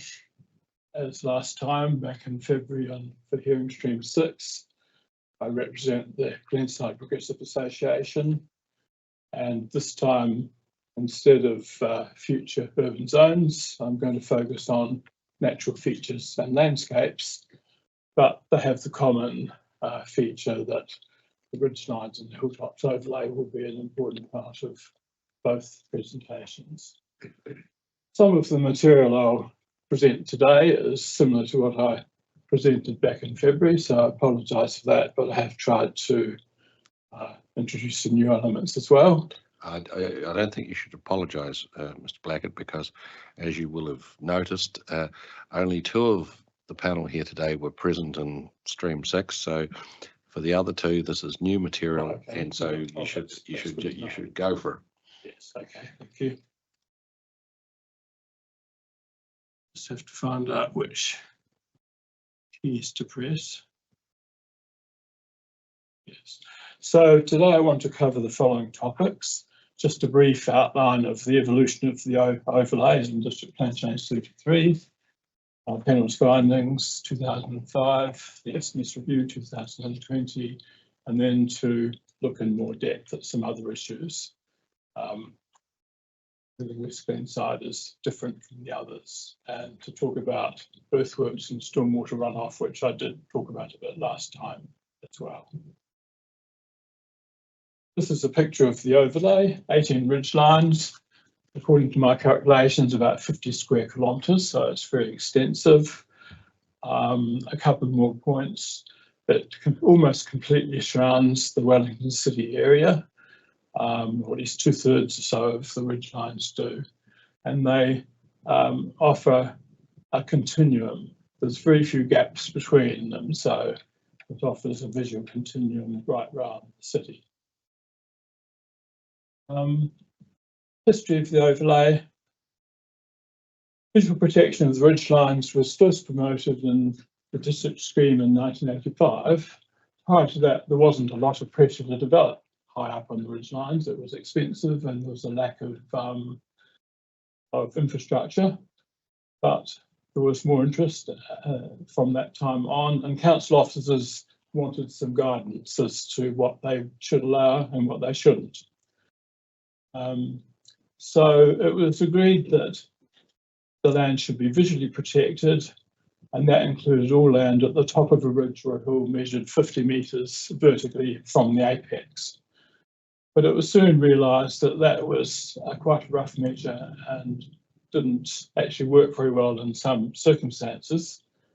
I don't have all the details as to why, but council then decided to ask Boffa-Miskell, who are a very well recognised environmental engineering company, to see if they could come up with a more sophisticated solution. Their result was a major piece of work which was presented to the council in 2001, and it involved the ridgelines and hilltops overlay. I think they called it a hilltop, a ridgetop and hilltop overlay at the time. And this then was transformed to proposed plan change 33 and received by council in 2004. Before it could be accepted, it had to be examined by hearing commissioners, and in 2005 they recommended acceptance. Just move to the next slide. They produced a whole report to go with their decision. I've just extracted this from their report. The panel recognises that Wellington will continue to grow. Currently undeveloped ridgelines and hilltops will come under increasing pressure. So of course we know that's even more true today. We are of the view that the overlay provisions will provide an effective framework for controlling development in those areas. And I think that's a very important statement, because it's saying that it's a framework. In other words, it covers the whole of Wellington. It provides a uniform standard. It's intended to be effective, and it will control, they don't say stop, but they say control development in the areas of the ridgelines and hilltops. And just to note, which I'm sure you know already, but the activity status of the overlay is discretionary, unrestricted. So that's a higher level of council discretion than would apply to major earthworks. The map on the left you've seen before, this is just Marshall Ridge. I've chosen to focus just on that, but I'm aware that others, John Tiley's coming after me, and he will be talking about similar areas, including Upper Stebbings Valley, so I'll leave that to him.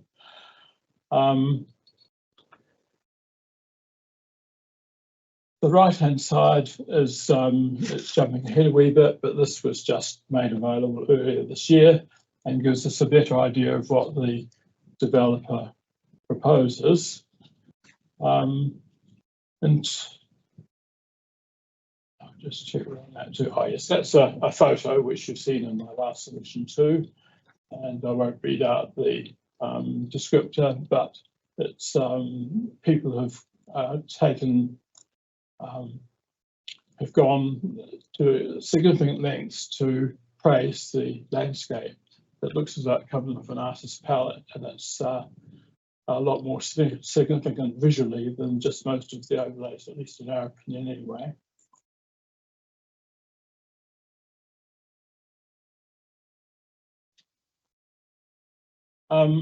In 2017, we received a plan of what was intended for the Reedy block, and it showed, I'll just get up and show you, it showed the Reedy block is down here, and it's already been developed and largely built on, the highest house that's been built so far is just here.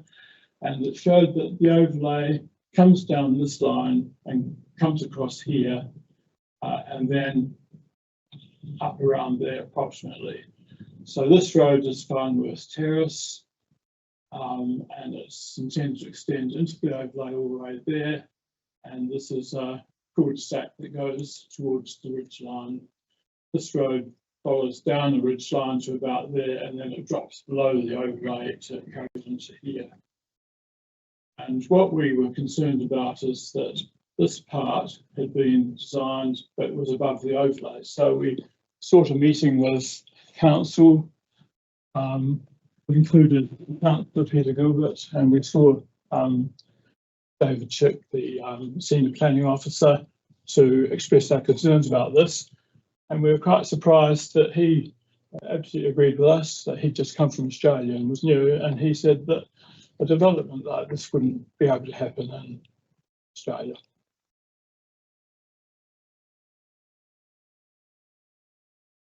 Now, and actually there's something else I was going to say. We entered, in the 2000s, we became a 274 party to the agreement, and that involved us in some negotiations, including one negotiation with the landowner. And we had a meeting in which we agreed how this boundary should be defined. That was the overlay as proposed at the time. This was the boundary of a reserve that the landowner was proposing, and so we agreed that the two boundaries should be the same.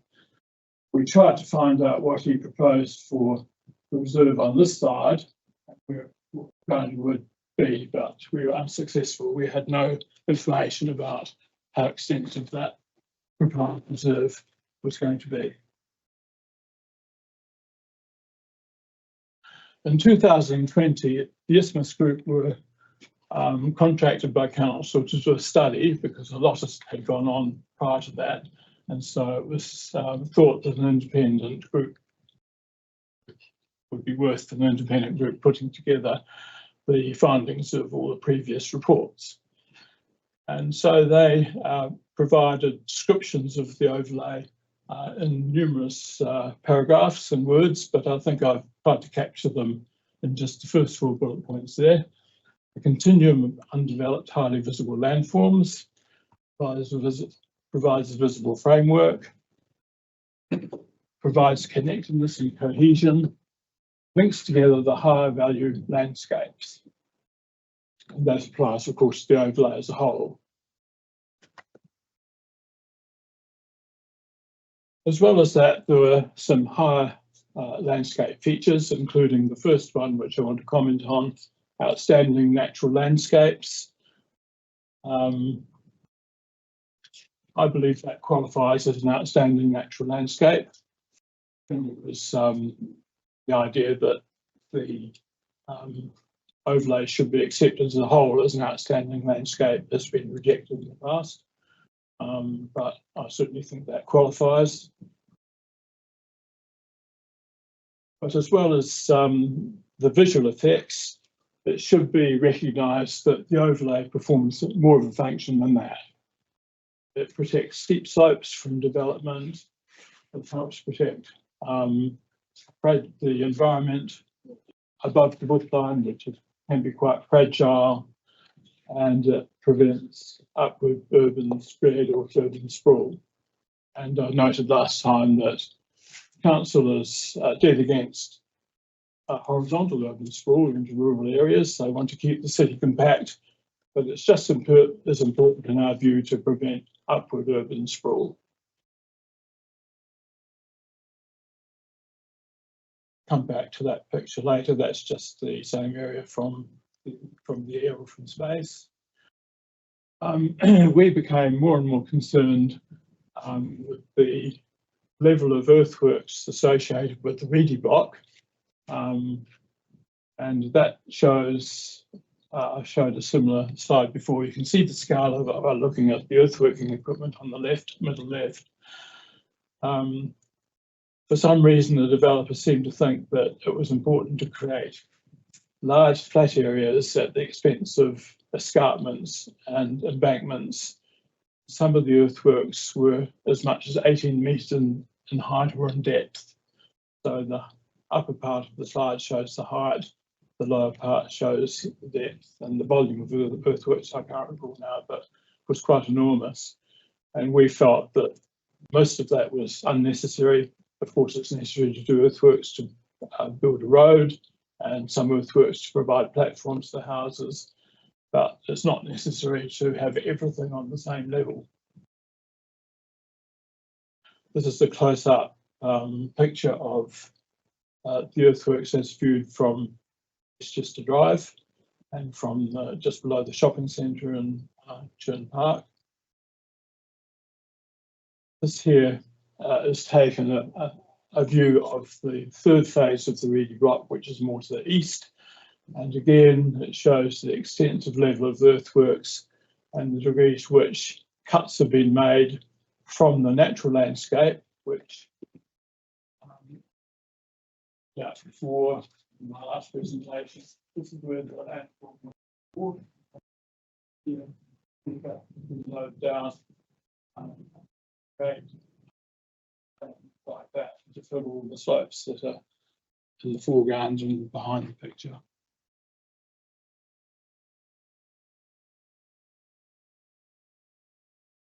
Become apparent that by bulldozing these flat areas, you have a problem with flash floods.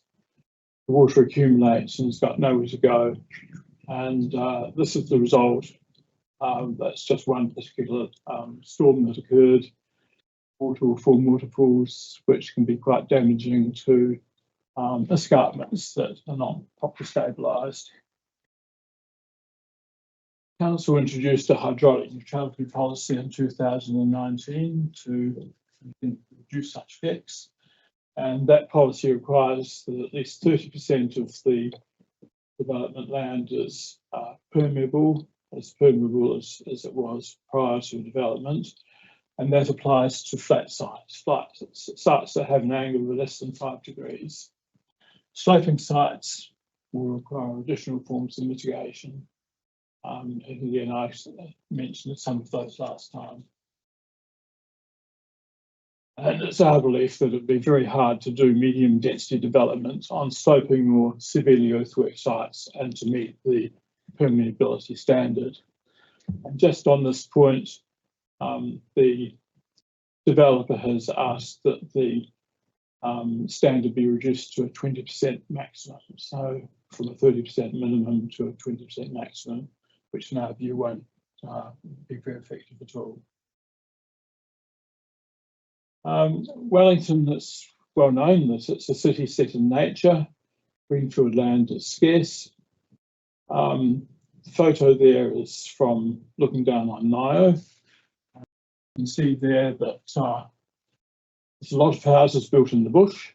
Some purists would say there shouldn't be any houses in that photo at all. We should just preserve our bush.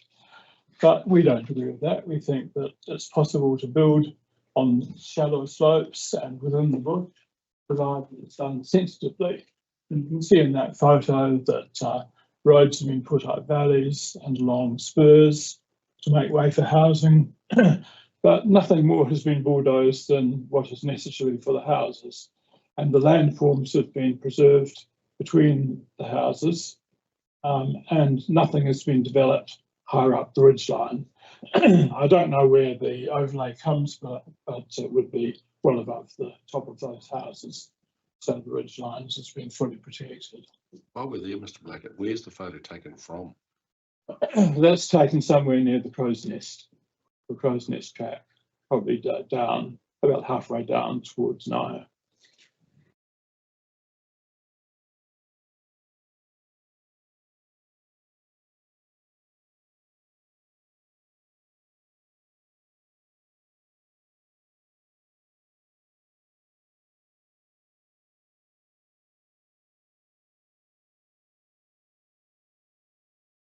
One thing I meant to say before I say any more is that the northern area is owned by one developer, and he owns all this land here. And he's tried to get the overlay removed from all of that land. And this side, Lincolnshire Farms, was agreed in 2008 that the overlay could be relaxed. And there was some justification for that because the slope was shallow, and there was already a village on top. Horrockie Village was above the intended development, and so that was accepted. I'm sorry about the smallness of this, but there's a small steep ridge here on the west side of Steppings Valley, and the council wanted to put a road through which became Aintree Drive so that access to Upper Steppings Valley was by more than one route. And so that meant that part of the overlay. And another road was put through about here, so that was removed. And now there is housing right across the whole of that apart from one reserve area known as the Calendar Reserve, which is a small piece of ridge line, deep slope facing.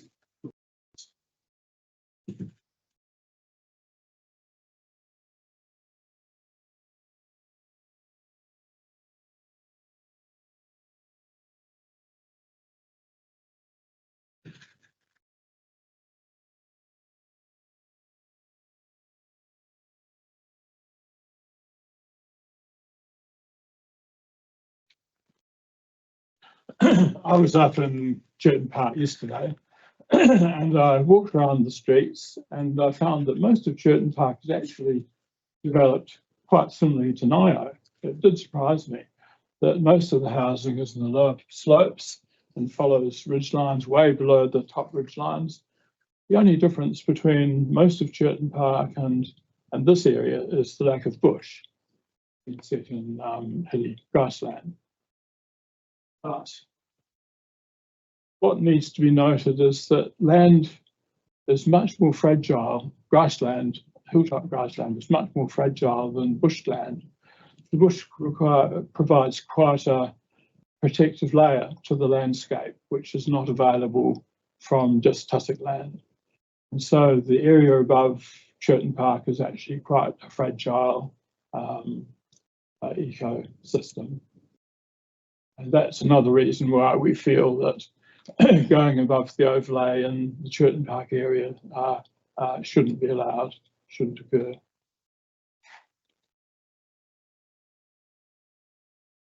So just to finish off, we asked council to value the ridge lines and hilltops visual overlay for providing coherence and continuity. We asked council to restore Marshall Ridge to the overlay, to discourage major earthworks in sensitive environments, to apply hydraulic neutrality where stormwater runoff could exacerbate flooding, and to disallow pockets of medium density urban housing on steep terrain as proposed for Glenside West. We finish off by saying we trust that the overlay will continue to provide a framework for development as intended by council when first adopted in 2005. I have two related streams of questions. The first relates to the extent to which we can take guidance from previous planning positions adopted by council on the recommendation of, as you said, a panel of commissioners. Because the thing, I understand that you have a different view, but the thing about the ridgetops and hilltops overlay is that it's grounded in amenity values, which are recognised in Section 7 of the RMA, as something to which we should have particular regard.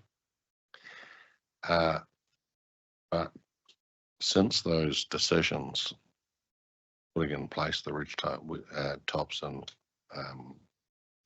ridgeline and hilltop overlay, we have the NPS for urban development.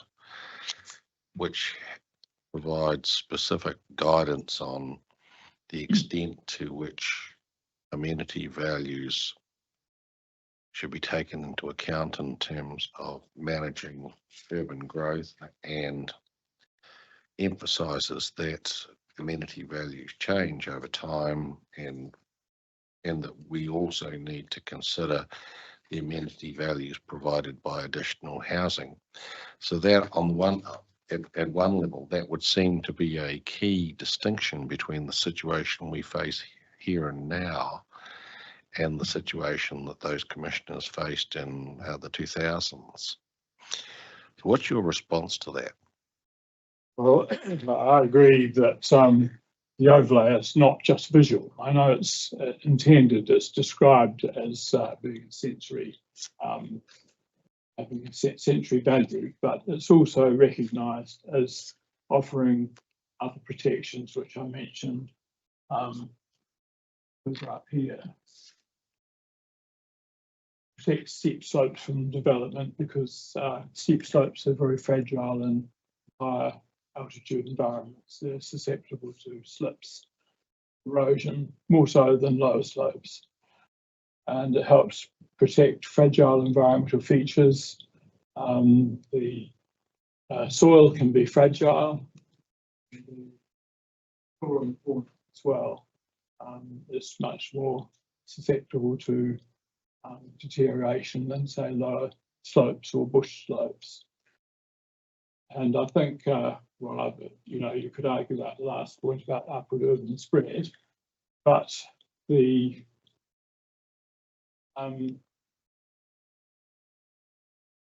national statement does try to prevent development in rural areas, and it gives a list, and I think it's in table 3 or attachment 3, gives the areas that are focused for development. That's the city centre, suburban centres, areas along transport routes, and it doesn't mention hilltops or ridgelines or rural areas. They're excluded. So I suppose what you're saying is that if there's something visually attractive which was part of a suburb or part of a transport link, then you might look at whether to preserve that visual feature or whether to give way to increased housing. But in my opinion, there's two things here. There's the visual overlay, but also the height and steepness of the terrain, agility of the environment to take into account.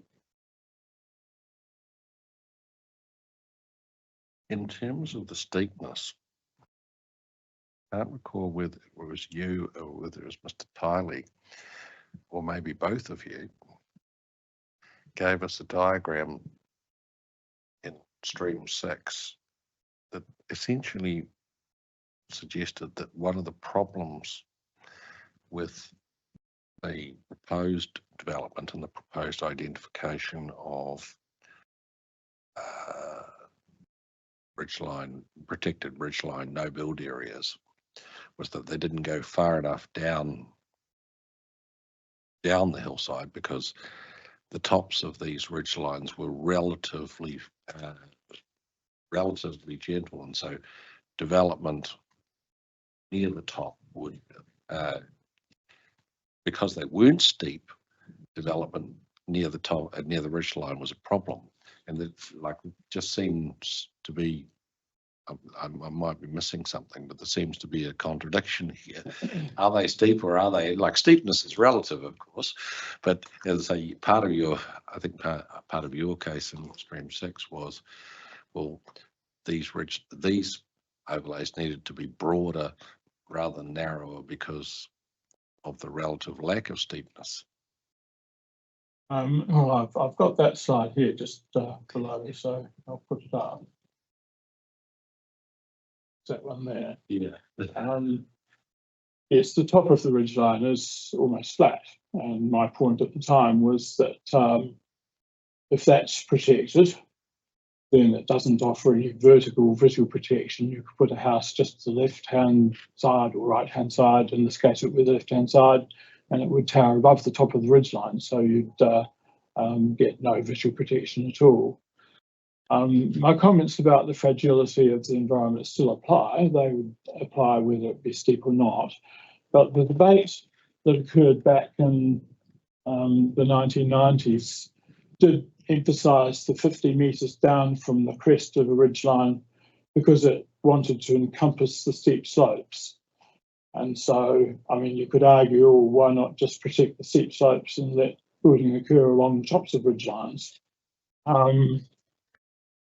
Well, you've got to get your infrastructure up there, and you've still got the possibility that any earthworks could have impacts on what's below. And in fact, we saw the effect of this in Lower Stebbings Valley, where the ridgeline I indicated has all been built on. And there's one ridgeline, it's a lower ridgeline admittedly, but it's just above the Churton Park shopping centre. It's got very steep slopes, bush slopes, and a flat top. And the developers put two-storey buildings all the way around a cul-de-sac on the top of this. So you've got steep bush slopes, and then these two-stories have houses right around. And it's not my comment, but a comment of, I think it was the Isthmus Group, that this was a failed experiment. It didn't work.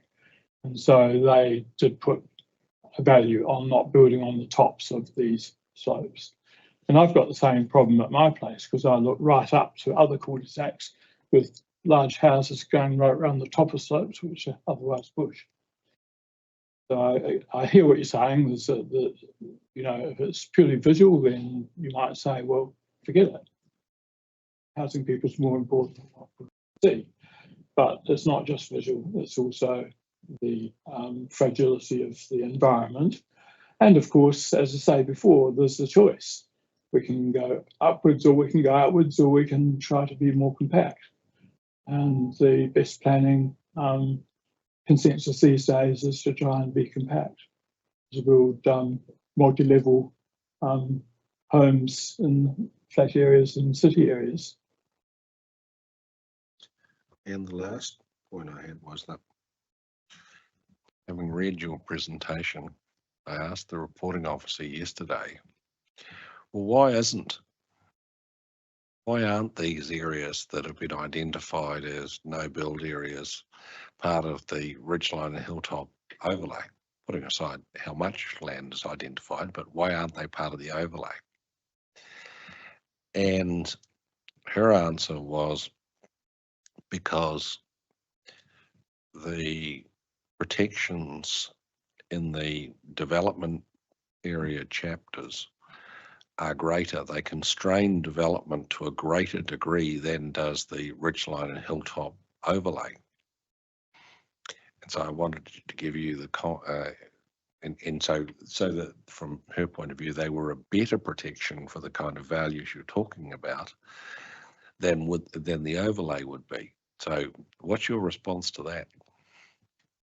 I'll probably have to see the comment. I'm not sure whether you're talking about activity status or just I think it's partly activity status, partly the policy direction that is no build.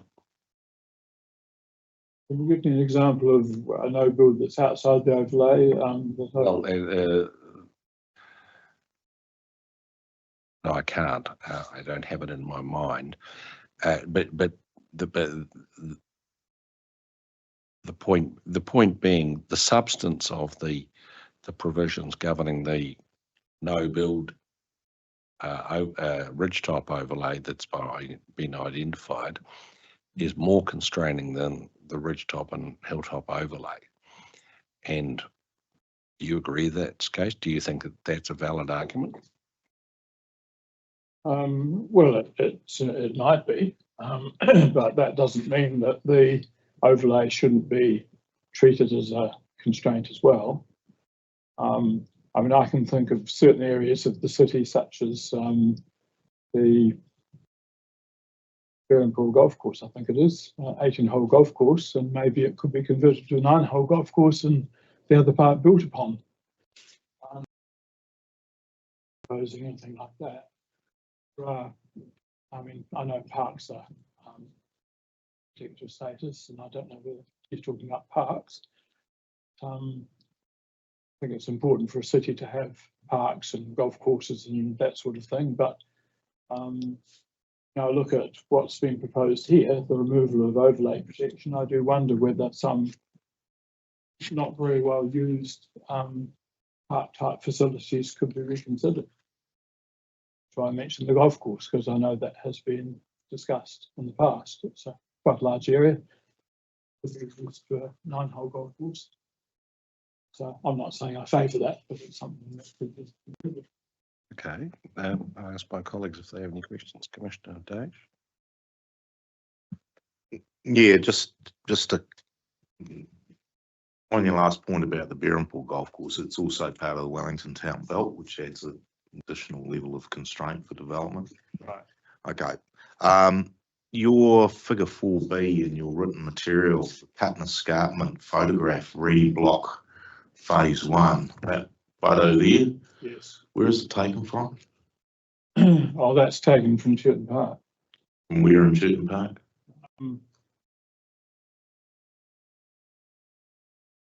I can show you one.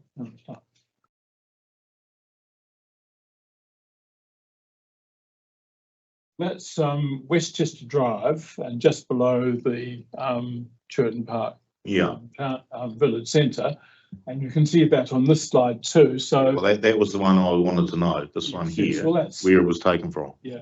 Well, up in My Chilton son Park, took there's that photo. It's from Edward Wilson Reserve.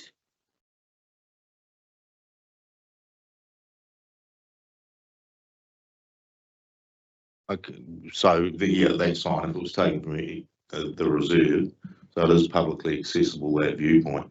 The other question about that photo was how long ago was it taken? And what? 2018. Okay, and so what has happened to that view since 2018? right. I can go and have a look, but Yes, it's being built on now. This is Farnworth Terrace along here, and it's been almost completely built on the outside edge, going up around the corner towards where the overlay begins, and on the hillside edge, it's still yet to be built on. So okay. it's probably about half developed. Okay, so that photo is an illustration of what works would actually mean if the Marshall's Ridge was developed. Yes, yeah. We've although there was the picture that I inadvertently showed you, which I don't have any information on when it was done or whether it's still the intended plan. But the other earthworks plans were similar to that, and I think it was probably done at the same time. Yeah. One quick factual one. You said from your place you look up to houses on a cul-de-sac. You live on Middleton Road? Glenside Road. Glenside Road. Yes. Okay, thank you. And finally, I didn't have the advantage of being on Hearing Stream 6, but I'm pretty familiar with the northern suburbs. In terms of what you wish this panel to do, it's purely to reinstate the 2005 ridge lines and hilltops overlay onto the development area, the Glenside West development area. Is that my understanding of what you wish us to do? That's what I wish, but I should say that other submitters, John Tyler's coming after me, and yes, we are arguing for upper Stevens Valley protection too. Okay. And I fully support that, but I'm only focusing on Glenside West, yes, as we know it. Okay, all right, thank you. Mr. Birch, anything? Thank you. So we talked last time, and we talked about the map that you had up before of the development area, and the lighter grey areas being natural open space. If you want to. Yeah. So the lighter grey areas are natural open space, and the darker area is the ridge line. Yeah. So what I heard you saying to Commissioner Robinson before was you don't believe that provisions that govern the natural open space and the ridgeline are enough to protect that area? No, well, the only protection really is offered by the darker grey, which would be given a status of non-compliant. And I think the area to the left, in other words, to the west, is reserved or going to be reserved, so that is going to be protected as well. So it's the grey areas to the east which will not be protected from earthworks. And the yellow area indicates where houses will go, but as we've seen, that the earthworks will go beyond the housing areas or the road and housing areas because they're all designed to be flat. So we'll get escarpments built into these areas here. Sides here too. And these escarpments might be steep. If the rock is solid, we can get steep escarpments, which would be very visible and out of character with what's above. Or if the rock is fragile, the slope will have to be limited. Sometimes it's limited to nothing more than 22 degrees, in which case the slopes would need to go right up to the dark grey area. And that is my guess as to why they have not agreed to extend this area and made it wider. I'm aware that you asked assessment of the officer, I think, last time, as to whether it could be made wider. I'm not sure what the response was, but I believe that's probably why the developer who doesn't want to extend that area, he needs to build escarpments right up to it. And just remind me, did Glenside Progressive Association, did you submit on the earthworks provisions of the plan? No. You didn't? Anyone else? No, we didn't. We have in the past though, but not. Yeah. There's so many submissions in this sort of area. Yes. Yeah, no, I just clarifying because it's clearly a big issue is the earthworks in those areas. And I just wondered if you'd actually submitted on those provisions. No, but we did include it in we commented on the draft district plan and the proposed district plan. Did presentations on both of those as well. Did include earthworks in those. I think when it got to the earthworks here, we thought we've done it all before over and over again. We keep doing it. And just a final point, you mentioned earlier that the original study was about hilltops. Sorry, ridge tops. That was just the title. It was called ridge tops. But So I don't think that was any more than a title. So in your mind, ridge lines and ridge tops are interchangeable? Terms mean what you want them to mean. And so I think the term that was adopted, the way I interpret ridgelines and hilltops today, or from 2005 onwards, is that most of what we're talking about are ridgelines. To there, most of that are ridgelines, and there'll be tops of hills in the middle of ridgelines, but they are still ridgelines. The hilltops are isolated hilltops like Mount Taranaki, which don't have ridge lines connecting them. That's my interpretation. Thank you, that's clear. That's all I had. Not a particular question, but I, as a commissioner that wasn't here at hearing stream 6, I thank you very much to have gone back and provided the background in your presentation that made me understand where you're coming from. Thank you.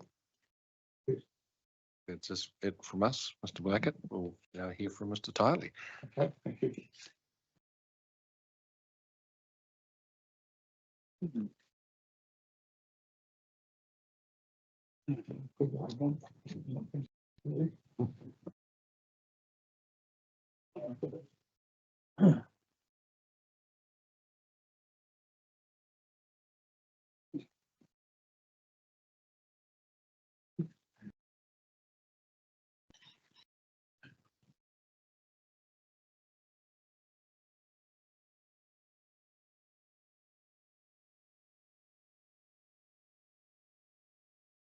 Reference group.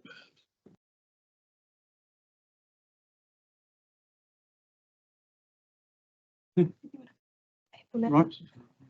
Yes, we're ready to hear from you now, Mr. Tiley. Yes, I had a bit of difficulty.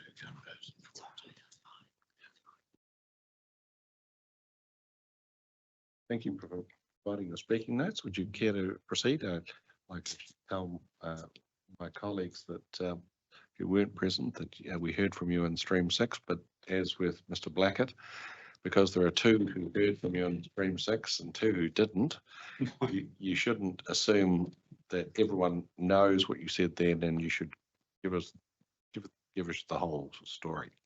Right, thank you. Perhaps this is just as we'll see, a slightly wider, broader, general focus than those that I raised before.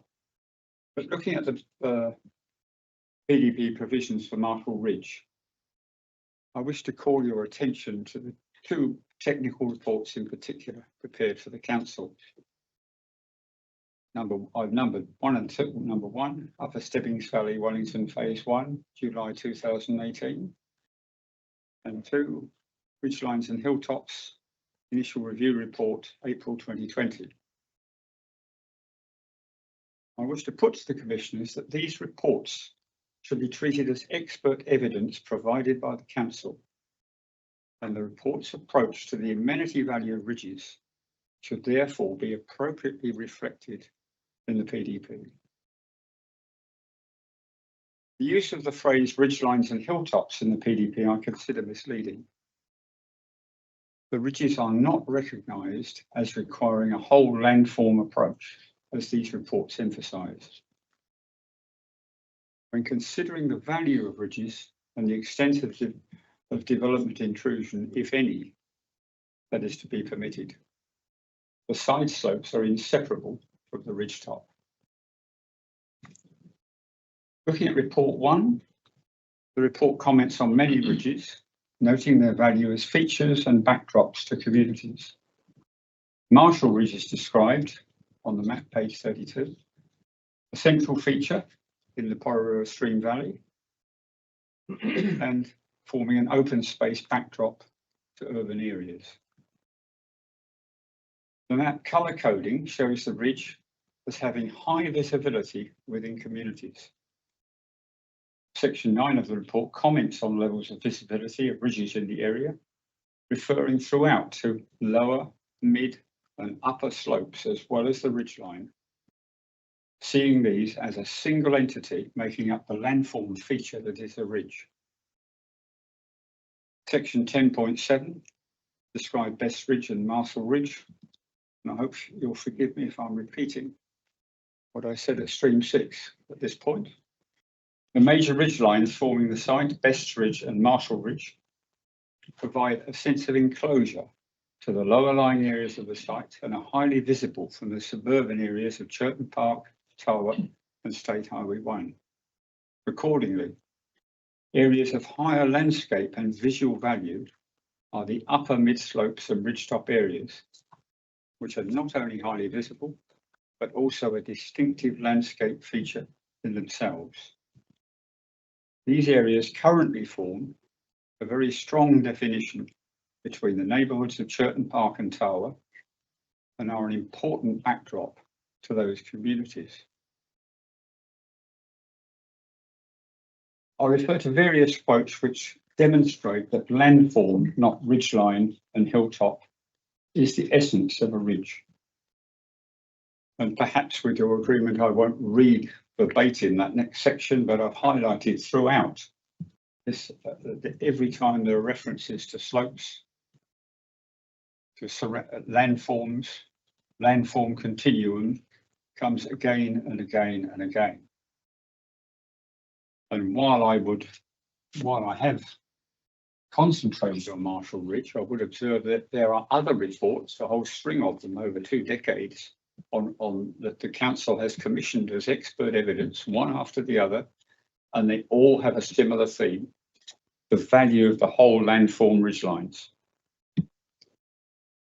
So in summary, I maintain the PDP does not place amenity value on the ridgelines in a manner that could reasonably be expected, given the expert evidence on such value in technical reports commissioned by the council.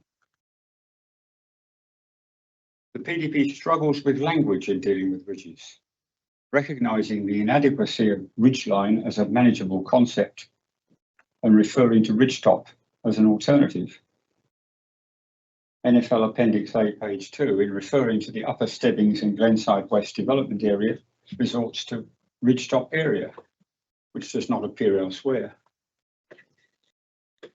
To give effect to any substantial measure regarding a ridge, a clear definition of the area being dealt with is essential and must include side slopes to the degree necessary to retain an undeveloped ridge as a valued city or community feature. Looking now, going back in particular to Marshall Ridge, the development area chapter provides an opportunity to assess Marshall Ridge differently from other ridges, perhaps not unlike the way REG is addressed, excluding the wider provisions of the NFL chapter. The ridge has limited length and will be surrounded by residential development, meaning there's no attraction for wind farm development.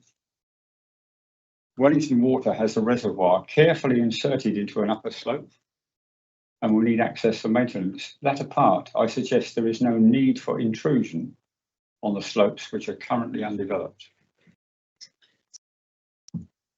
The need for separate consideration is illustrated, in my view, by reference to section 42A report, NFL paragraph 94, which states there is no protection under the there is protection under the development area chapter. In that chapter, the sole reference to the ridge is in DV3 R33, stating construction of buildings and structures in the ridgetop has non-complying status. That leaves open the possibility of buildings on the ridgetop, inappropriate given the setting of Marshall Ridge. To find the council using the word protection is notable. Whether EV 333 comprises protection is open to question. Within the PDP, the word protection is conspicuous by its absence. Part 3, area-specific matters, Upper Stebbings and Glenside West. The introduction includes a paragraph beginning, the development plan is divided into build and no build areas due to the topography of the area. Quoted in full at the footnote. Rather than seeking balance regarding undeveloped areas, the paragraph creates an expectation for a license to develop. Residential buildings are not anticipated in no-build areas. A moderate scale of facilitating earthworks are anticipated in no-build areas. Whose anticipation? No provision is made should the stated anticipations prove groundless, and permission for buildings and significant earthworks is requested. It's easy to foresee any significant earthworks in no-build areas intruding onto an ill-defined ridgetop area. In conclusion, I contend Marshall Ridge should have a status separate from that of other ridges, and accordingly needs protection under the development area chapter, with provisions of the NFL chapter being inapplicable. In relation to development in a ridgetop area, a clear definition of the area, including side slopes, is essential to allow the provisions of the PDP to have effect without doubt. I request the PDP be amended to give full effect to those two preceding points. Thank you, Mr. Tyler. Wonder if you could add 2 points to discuss with you. The first is to clear up something that I'm not clear about. As I discussed with Mr. Blackett,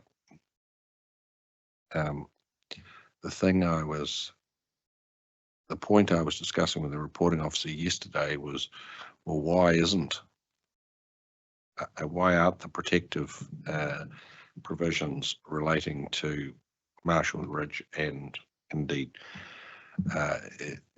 in the development areas the subject of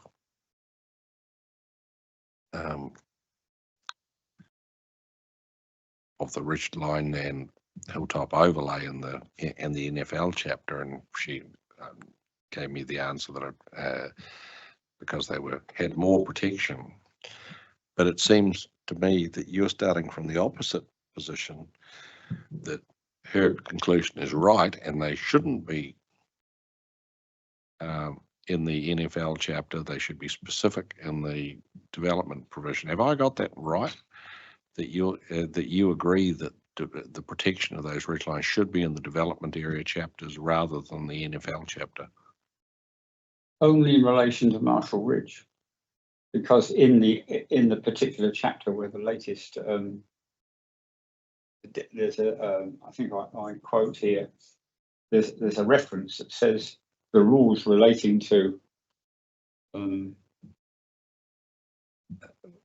the rules will appear in the development area chapter, and they do not. There's no mention of the ridge at all.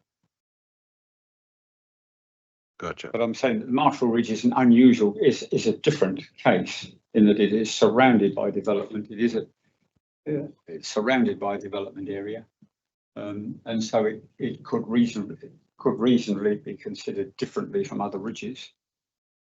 And the commissioners will, of course, be aware that it's not one of the 18 ridge lines that's originally identified.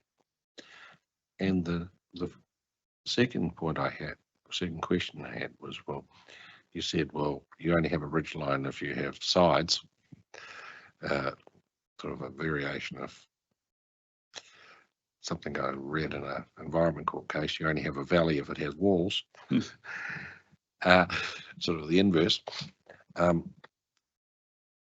But in the case of a ridge line, it seems to be a question of degree.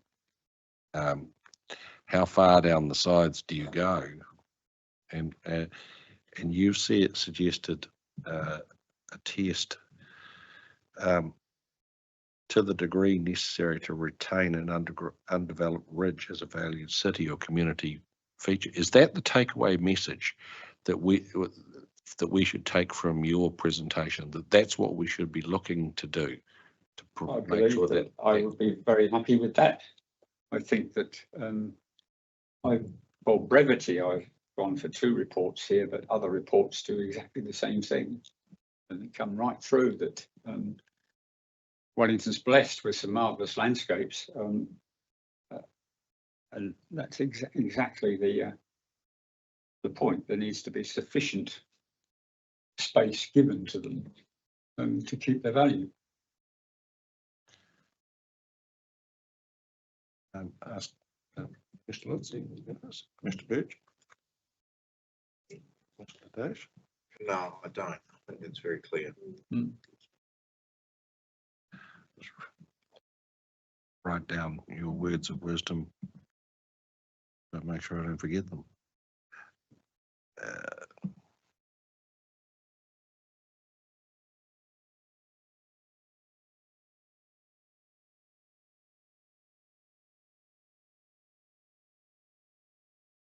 Thank you very much, Mr. Tyler. We appreciate you taking the time to come and talk to us again.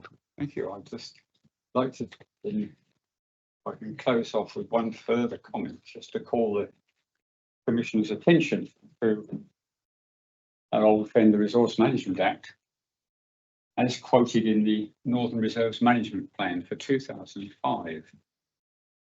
And it notes, in the context of the development of ridgelines, it urges that, I paraphrase, it says that where change is envisaged, a cautionary approach should be advised, because often change, once made, cannot be reversed.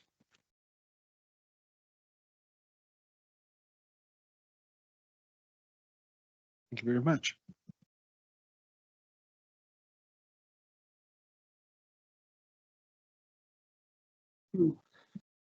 Brief enough?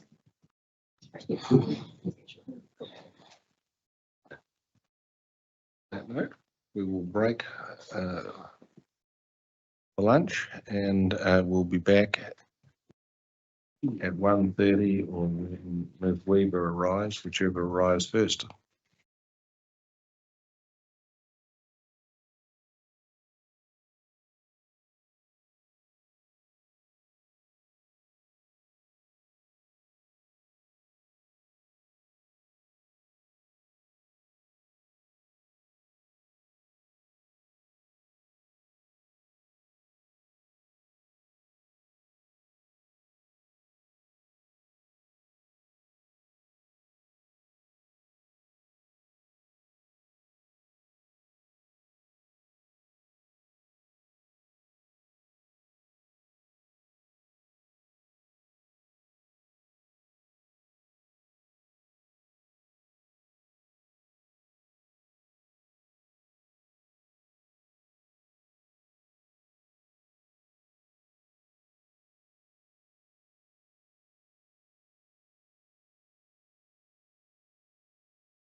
Get started.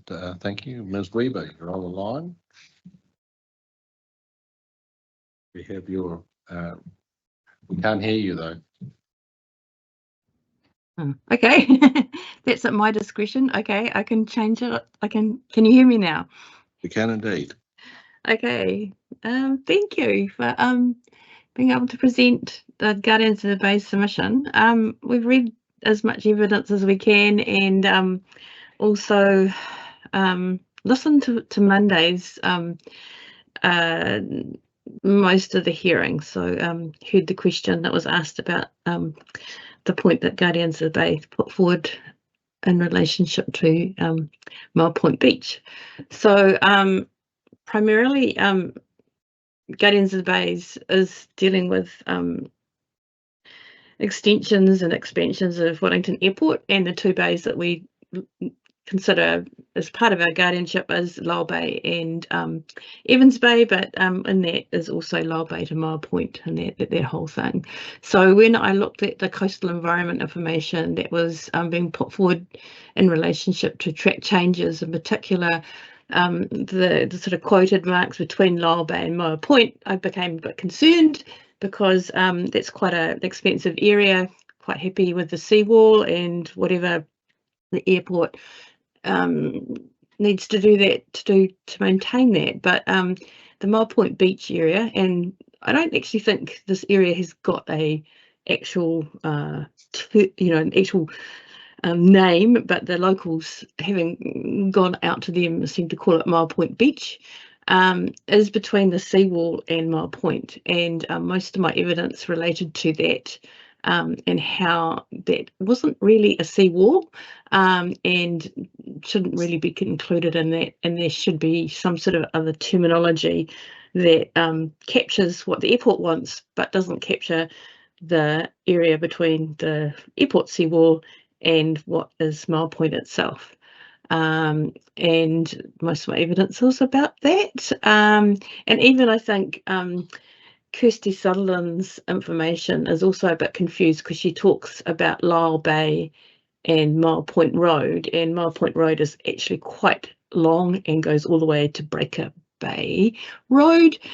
So that description in itself wasn't a good one either. So it's sort of trying to avoid confusion in this area, and it's a contentious area because when the airport was looking at expansion, that Mile Point Beach area would potentially become involved in that. And the other thing is that at the very end towards Mile Point itself, the beach is eroding into what is it's not in my evidence, but is the old short outfall of Mile Point sewage. And unfortunately, Wellington City Council has used that on numerous occasions for a non-consented discharge when there is a big rainfall event and they can't deal with it within their plant, or as is happening at the moment because the plant is undergoing considerable renovations. The clarifiers can't cope with it, and there are short outfall events. And as being a local, we don't want that to happen at all. So we'd like to, remove that from and hopefully become a natural beach of Mile Point Beach. So I'll show you a few slides if I can share them. This is going to be fun. Oh, what happened there? Ms. Weaver, I wonder if I could slow you down a little. Yep. If you were listening on Monday, you would have heard both the question to Mr. Searle and his answer that what he had in mind was an area that stopped at the end of the existing seawall. Yep, that's correct. Yeah. And so I think you're pushing at an open door. Yeah, that's good. I'm glad. I think we're all talking about the same thing, but I don't want something in the plan to come back and bite us when something happens and the beach actually gets part of that as well. So yeah. So I think that he agrees that the intention is that it stops at the beach. Yeah. And the only question is how you accurately describe that. Yes, I agree. Yep.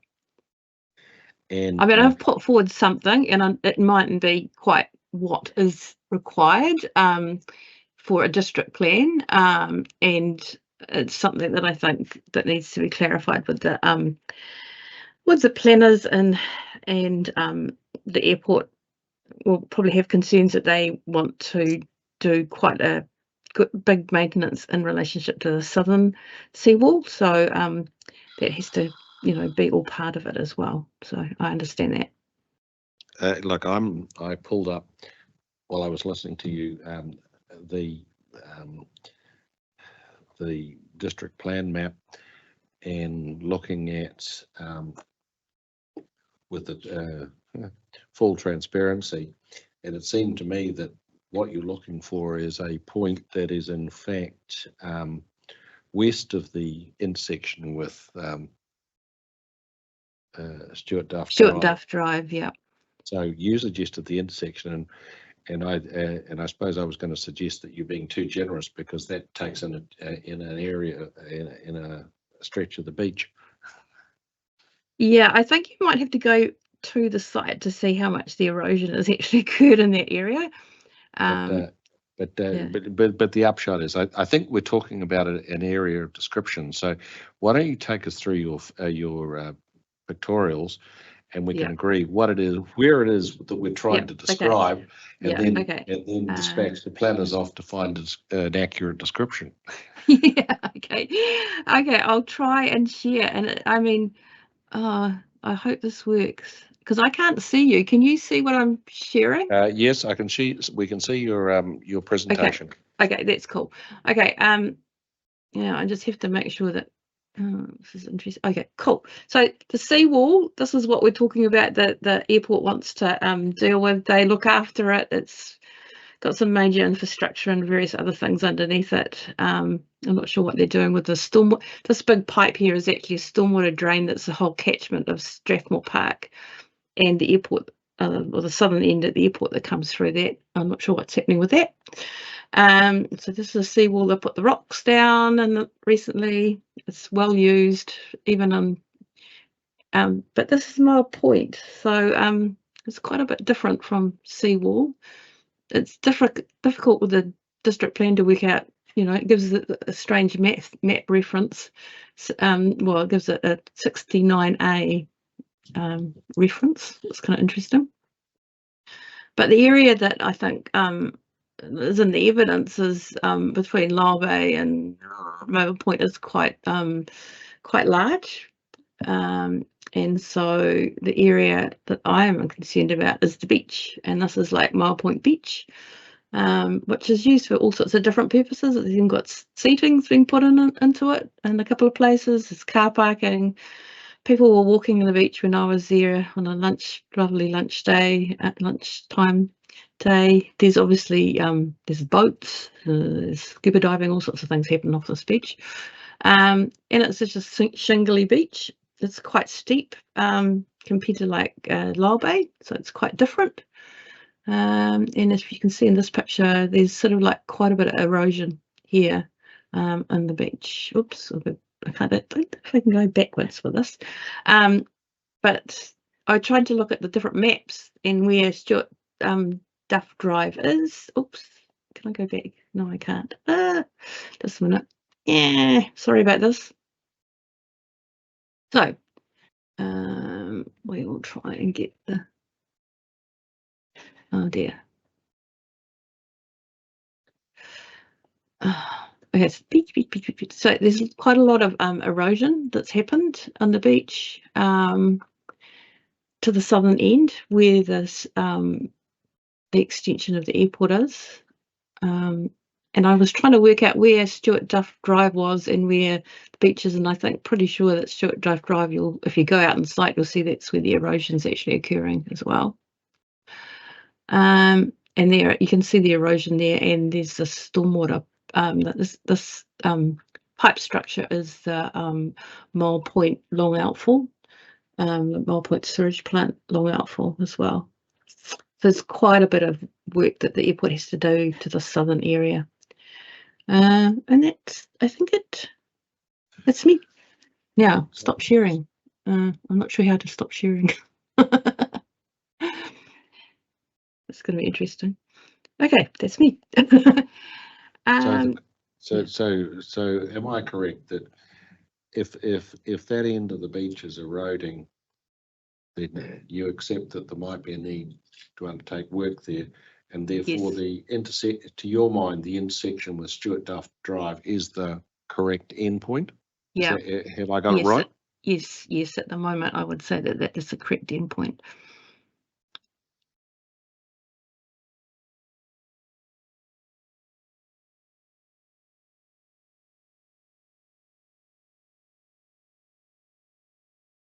I'll ask my colleagues if they have any questions. Mr. Dash? Just one. You haven't got the maps up there again, but I don't know whether you can get them up. Can you show me where the short outfall is that you referred to? It's at Waitoa Cave. Just a minute, I'll try and share again. It's a bit crazy. Oh dear, where has it gone?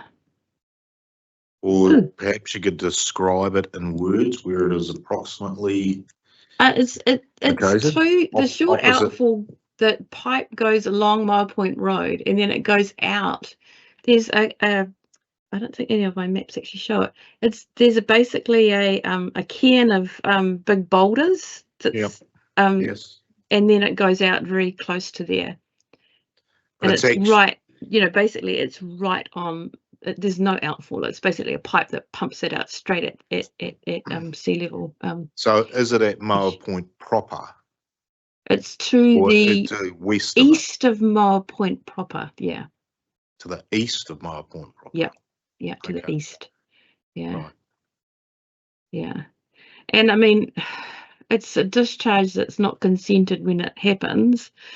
Having talked to Wellington Water, they only use it when the whole plant is completely flooded. And they, if they didn't have it, sewage would start discharging in other places in Wellington because stormwater is, and heavy rainfall infiltrates the sewage system and increases the sewage flow. So the capacity of the plant just can't cope. Yeah, that's understood. Thank you. Yeah.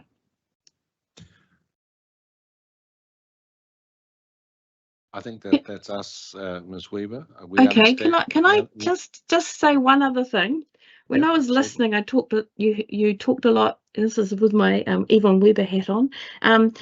You talked a lot about Kilburnie not being in the coastal environment. It might be worth talking to the council about how much money they're spending on stormwater, because Kilburnie is stormwater basically fluctuates up and down, and if there's a heavy rainfall event, you will get flooding at Pack and Save and various other areas that used to be on the edge of the coastal edge because of the reclamations occurred, but there's a low-lying area that always gets flooded. And the trouble is that there's a freshwater lens, and then there's the stormwater that comes into it. And when you get high tides and high rainfall events in Kilburnie area, you will get flooding.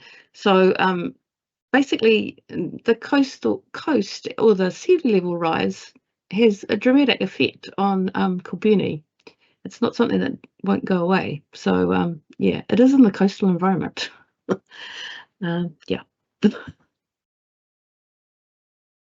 Something to talk to the council about, perhaps. Okay, thank you very much. Okay. We'll bid you farewell. Thank you. Thank you for listening. Thank you. Bye.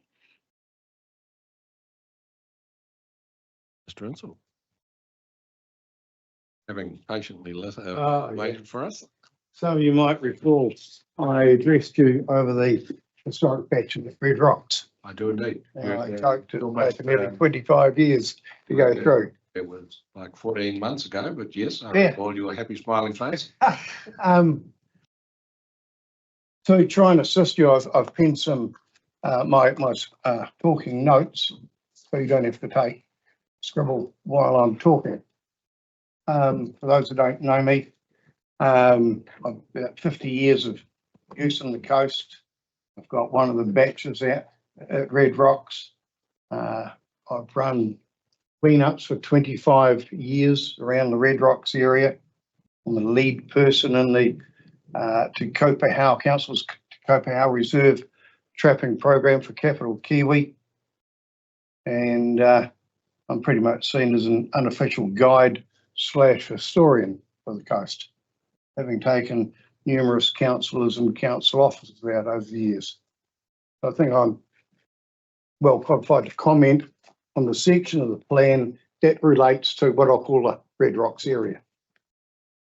As an observation, I only looked at a small part of the plan, and it annoyed me that the public were essentially being used, and I don't agree with it, as proofreaders or fact checkers. Just a small section of the plan that I read was riddled with what I would call errors or silly statements. I wondered at times whether, I know it's not the case, but I felt as though they're going for length rather than quality. The errors highlighted a lack of intimate knowledge. At one point, I felt as though an officer was being defensive, and on another, I've used the word untruthful. And to support those comments, in amongst the photographs, I've got two there of the Red Rocks. Within the draft plan, the officers talk of a potential wetland that was identified by Boffa Miskell in 2011. When I spoke to Boffa Miskell, they said, oh, this was a desktop survey for Greater Wellington, and we weren't funded to go and look at it, but just comment on what we could see from a LiDAR exercise. 10 years later, when council are preparing the plan now before you, the officer wrote, the extent and type and quality are uncertain and a site assessment would be required. Now, I would argue that rather than write such comments in a draft plan and releasing it to the community, you should go out there first and see whether such a things exist. When I challenged council, the officer came back and said, oh, it's plausible that the depressions between the boulders provide habitat for saline tolerant species. The area identified by Boffa Miskell is highlighted in photograph number 1, which is essentially the toe of a very steep slope. I can assure you that there's no wetland. Never has been one there. So, let's move on a little bit.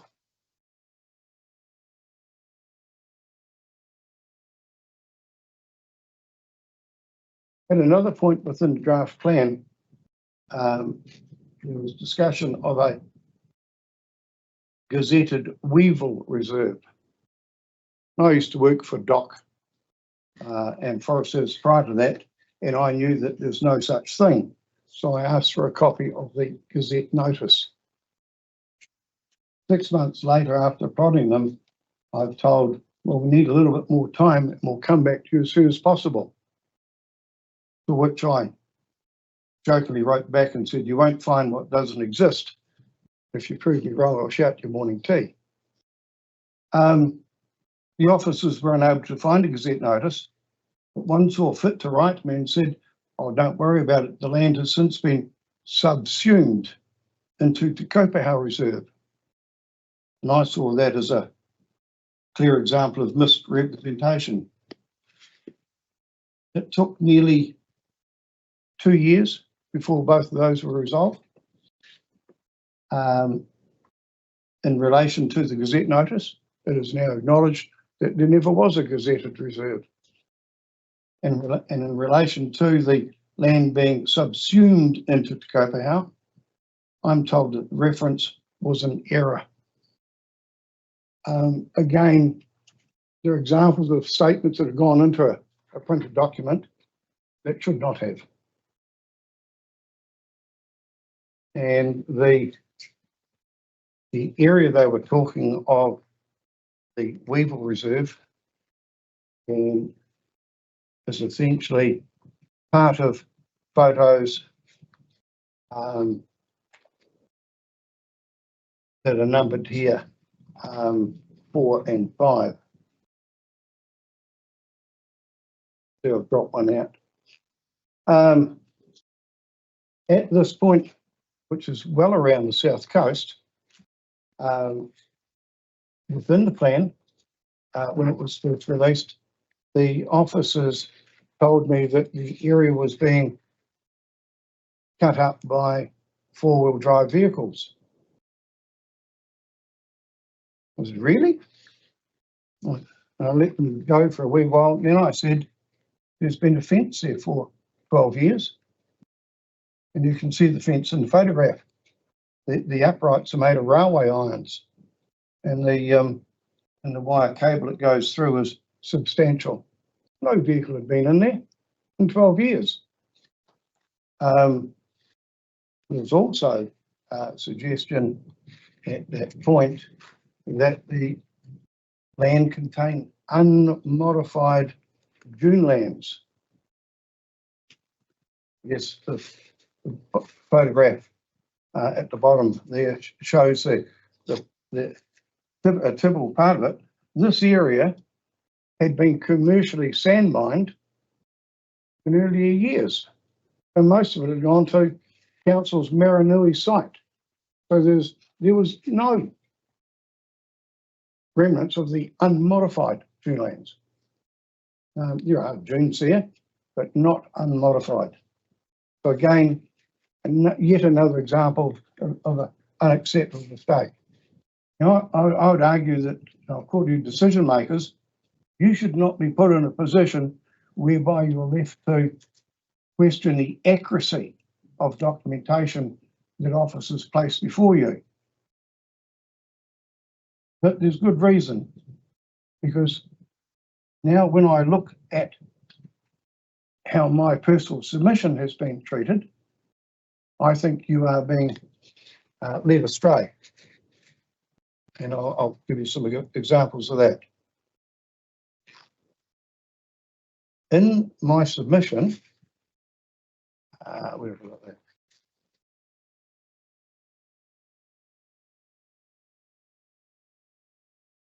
that? The papers beyond the photographs, the horizontal spreadsheet, it talks in there, they talk about naming the various lessees of the batches. Next one is my personal submission. And I've said the rationale behind identifying each of the batches at both Mustaines Bay and Red Rocks is both unclear and generally reflects earlier times. It would have been better to have used detail from current leases if indeed names were actually required. I make the observation that one of the named people associated with this batch was there for a relatively short period, and another has been deceased for another year, for a number of years, and others have long moved on. I later went back to council and said, in relation to comments attributed to my own written submission, I make the following comments. Would you please review the decision requested to correctly reflect the submission? In short, I said it would have been tidier to have used current lease documents. So if indeed they were actually necessary, and I don't believe in a high level document, you need to get down to that level of identifying people. And yet the papers now before you suggest Mr. Insull sought the names of items 38 and 39 be amended to reflect current leaseholders. I didn't say that at all. Ms. Smith, now I don't know Ms. Smith, considered that the names in the schedule of these items are correct and refuted Mr. Insull's submission. The names that were used in the document were a snapshot in time, perhaps 20 to 30 years ago. And those names were people linked to the batches at that time, and not one of them could be said to be a long established person who was there or even the builder of the batch. So my plea would be for you to disregard the recommendation from council and just say, do we need the names? We suspect no, and don't make reference to them at all.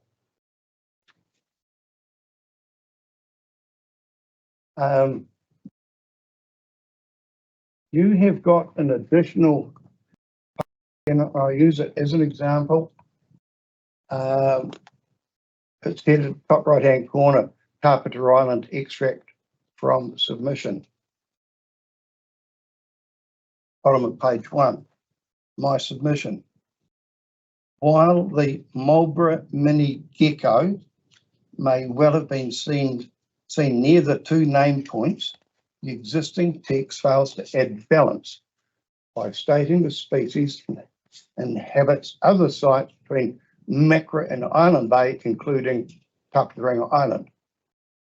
In the absence of full or wider information, the reader could have a distorted picture. And yet, in the summary that has been produced, it says the summary of submissions considers that the site summary for Tapataranga could provide a distorted picture. I didn't say that whatsoever, but that is the information being conveyed to you by officials. So it worries me that you're not being given good information. A little note here. I actually asked for information on a historical point on the coast, and I received 150 pages of information. Every page missed the mark, didn't address the question. So even those handling Official Information Act requests, local government Official Information Act requests, are not doing their job properly. I'll finish with saying a simple plea to you is that there is no place for inaccurate statements in either official correspondence or documentation. Officers and their managers must place greater emphasis on accuracy.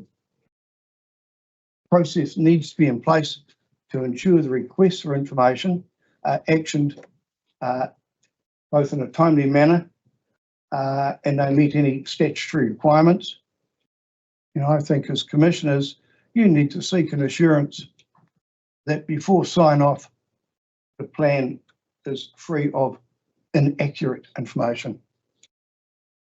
And I just conclude that many years ago, I gave evidence at a parliamentary select committee, and an MP I remember the incident very well, gave me a hard time, and he said something to the effect, if you've got the date of the legislation wrong, why should we believe anything else you have written? But that error of mine was small compared to what I've encountered reading this document. That's all I've got to say. Thank you. Mr. Insull, I think I should ask you, is there anything, any specific inaccuracies in the plan that you want to draw to our attention that, because I want to be clear if there's anything that you think needs to be changed, exactly what it is. Well, I have made submission, I'd like to think helpful submission. And I would ask that the officers reflect on that submission. And if they don't align, they do a little bit more homework. I didn't set out to be a hindrance, I set out to be helpful. Okay, Does that make sense? understand what you're saying. Mr. Dash, any questions? Oh, incidentally, I put a note at the top and I didn't ask that. Have any of you walked to Red Rocks or driven to Red Rocks? I've walked. I've never driven, many times I've been there. You've never seen a wetland at Red Rocks, have you? Can't say I was No. looking for it. No, there has been one there. They've generally been Sunday afternoon strolls rather Yes. than anything else. This little Marlborough mini gecko, as it turns out, only recently council approached me and said, Barry, can you help us out? We want to take some herpetologists, I think the word was, around the coast looking for these lizards. And if anyone knows the coast, it's yourself. And we took 15 people around the coast. The little gecko thing that they're looking for, Marlborough Mini, I can assure you, between the points of Sinclair Head, Devil's Gate, and Cave Bay, which is some 10 kilometres around further, is well represented. Yeah, well represented. Oh, look, one more thing. And it was on the back, the map. I made a point in my submission, and it's in the notes there, that the correct name for the headland was Sinclair Head, Tirumarapa. The officers refuted my argument. So this is from the New Zealand Gazetteer, which is the official naming document or New Zealand place names, and it clearly states Sinclair Head to Rimarapa. This is an official name. I can't think where it was in there, but I made reference in my notes.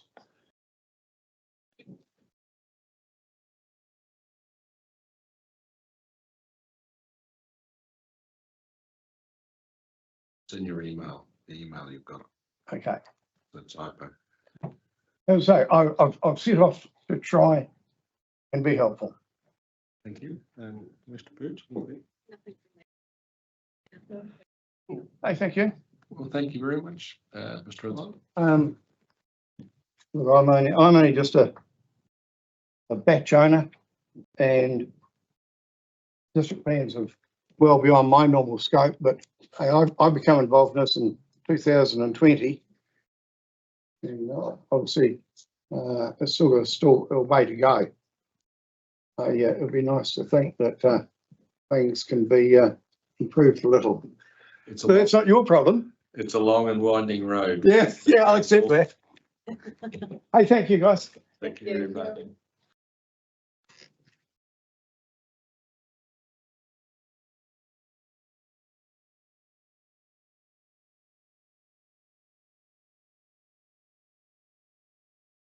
Layton?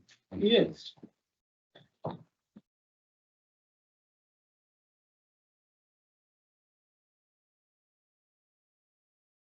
Welcome to our gathering. Yep. You have the floor. Thank you very much. Do I press the? If it's showing green, you're good to go. Okay. Well, my name, I'm known as Brent Layton, but my full name is Thomas Brent Layton. I own 4 blocks of land in South Parkvale Road that are contiguous with one another. One of them I own jointly with my partner, the other 3 I own outright. In total, it's 65 hectares. Goes from the base of South Parkvale Road and the Crawley stream up and over into Long Gully. I live at number 287, which is the furthest property, and I have put in objections to 3 aspects of the proposed district plan. The first is the ridgelines and hilltops. There are areas of all 4 titles that are subject to that, as far as I can work out from the maps. None of them are hilltops, so that's irrelevant. Ridgelines, yes, but the purpose is to provide a sort of vista, and all of these are either difficult to see from the rest of Karori or overshadowed from the, if you look from the north, by the Hawkins Hill, which is behind the ridgeline. And if you look from the south, from the Hawkins Hill side, they're overshadowed by the ridges of Macra Peak. So it's not really a prominent ridgeline at all, and I have submitted that it must have been a desk exercise because nobody actually went and looked at it to see that it doesn't fit the objectives of it. So I object to that and want that designation removed from my land. The second aspect that I'm concerned about is the SNA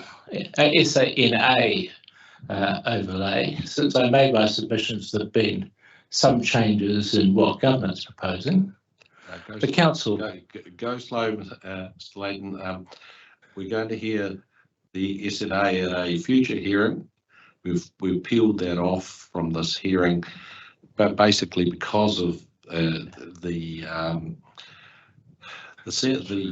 goalposts, they haven't shifted, but there are lots of indications they're going to shift, and we're trying to wait and see where they ultimately land before we hear submissions on SNAs. So I'll get an opportunity at that time. Yes, you will. If you've made a submission on the SNA on your property, in the fullness of time, once we finally know what the government's doing, we'll schedule a hearing. And if the government takes too long, we'll schedule a hearing anyway.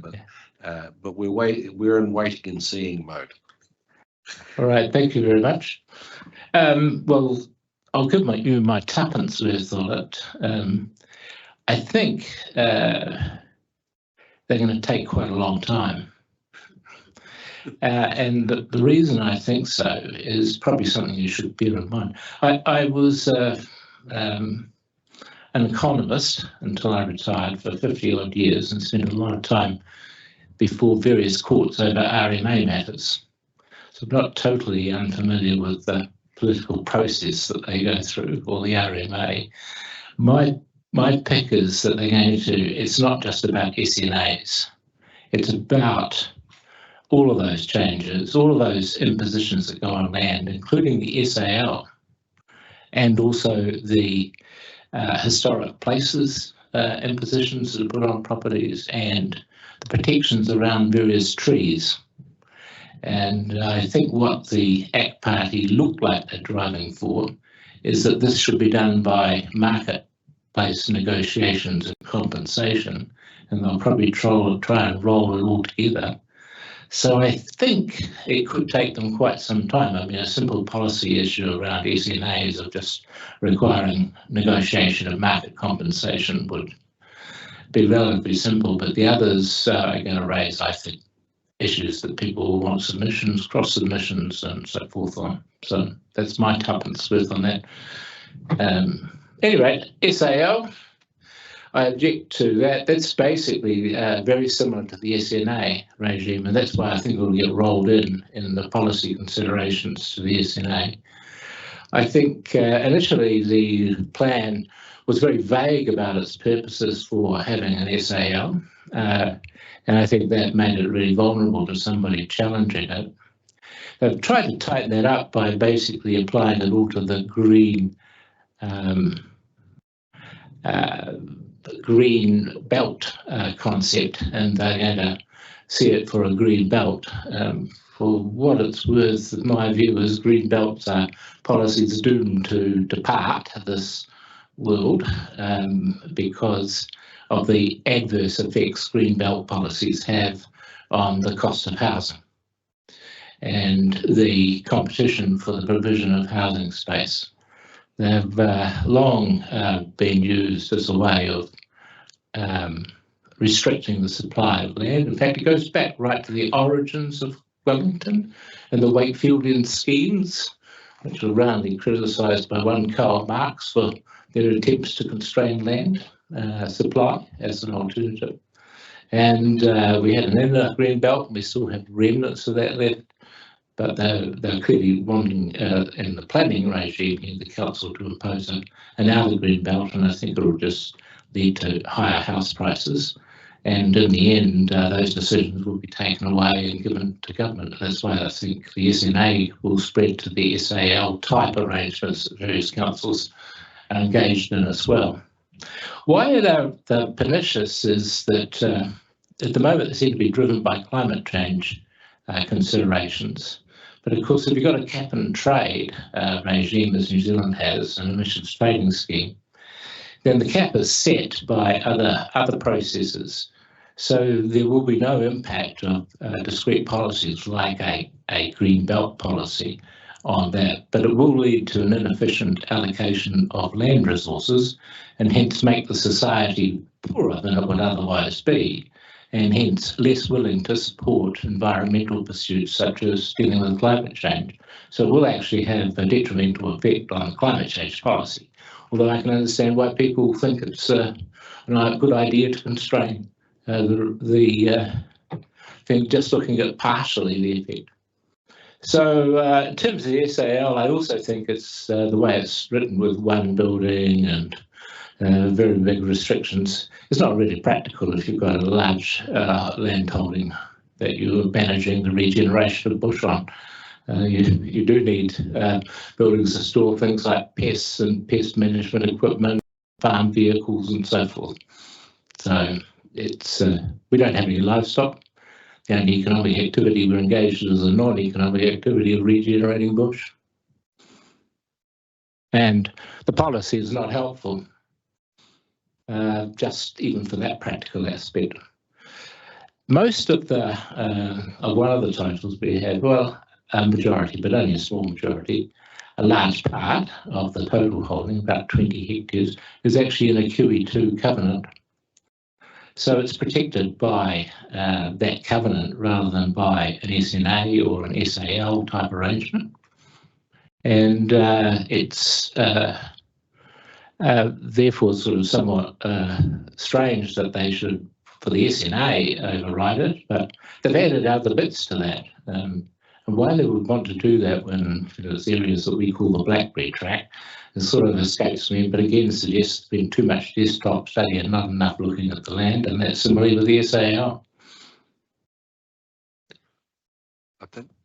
Happy to answer questions. Thank you.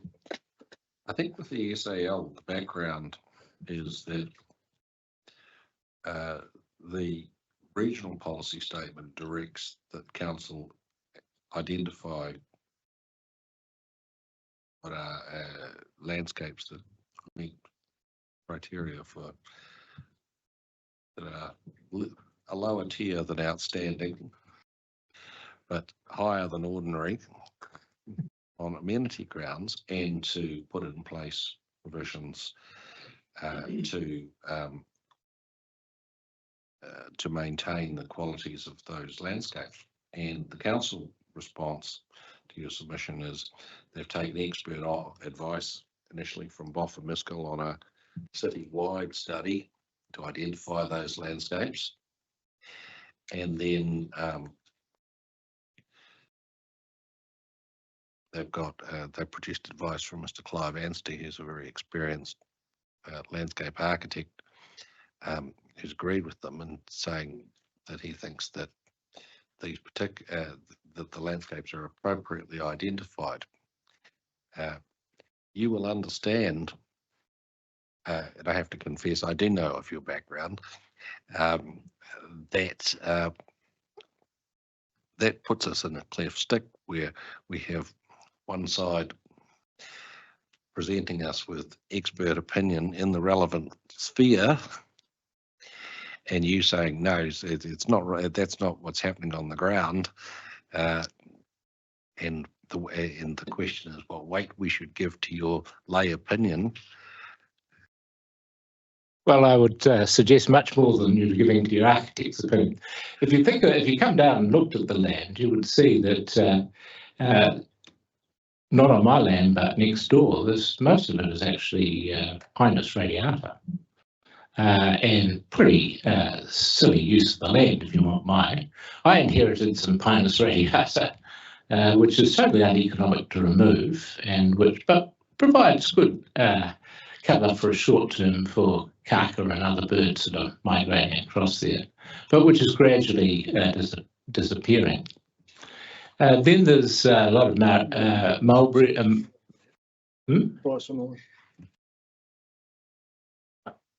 There's a lot of sort of regenerating bush on the front part. Now, on the back of the property, in the long gully bit, there is some superb bush, absolutely superb. It's certainly up to the standard of the Otari Wilton Reserve, but it's protected by a QE2 covenant, as it should be. But on the front part, it's quite frankly, it would be much more gorse if I and my partner had not spent a lot of money and a lot of resources replanting in that area, for which our reward is that we get constraints for the benefit of the community with no compensation.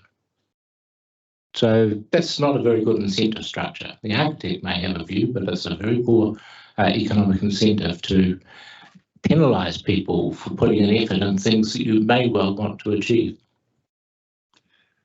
Yes. Doesn't work.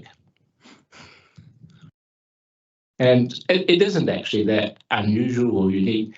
And moreover, there isn't a scarcity of supply. The other side of the valley is the Macra Peak mountain biking park, which is a reserve. It's all sitting there. Behind us is an adjacent and also fenced in large part, co-fenced, is the Long Gully Bush Reserve that's owned by a botanical trust. So these areas, and then there's the QE2 covenant area on our place. But no, let's come and, even my neighbours at 269, let's basically make a Pinus radiata a special amenities landscape. Well, you'd have to say the architect does not have credibility in my eyes for that reason. Understand what you're saying. Any questions, Commissioner? Mr. Dash? Yeah, just one. You're speaking reasonably quickly, and I just got one little snippet that I wouldn't mind exploring through. You mentioned that the policy is not helpful when there is regenerating bush. Now, it was in the context of something else, but could you just refresh me on what exactly you meant there? Yes, in the SAL, there's restrictions on the numbers of buildings that you can have on a property, and also the size of building that you can have on a property.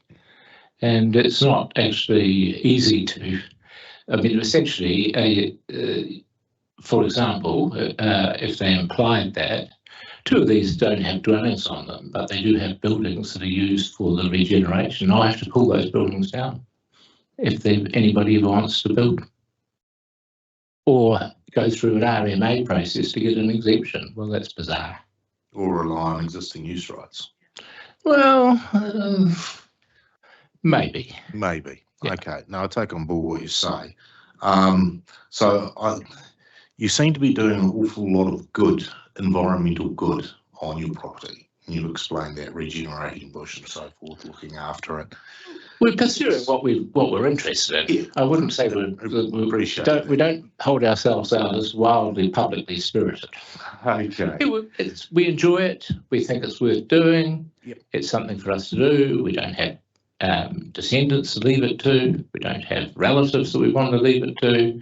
We prefer that we did what we wanted to do in the time in the next 10 or 15 years while we're physically able to do it. Okay, now that's understood. So your concerns are more philosophical rather than on the ground about what these things are designed to achieve, particularly in terms of special amenity landscapes? I think that the issue is an economist issue. The incentive structures you're creating are completely perverse.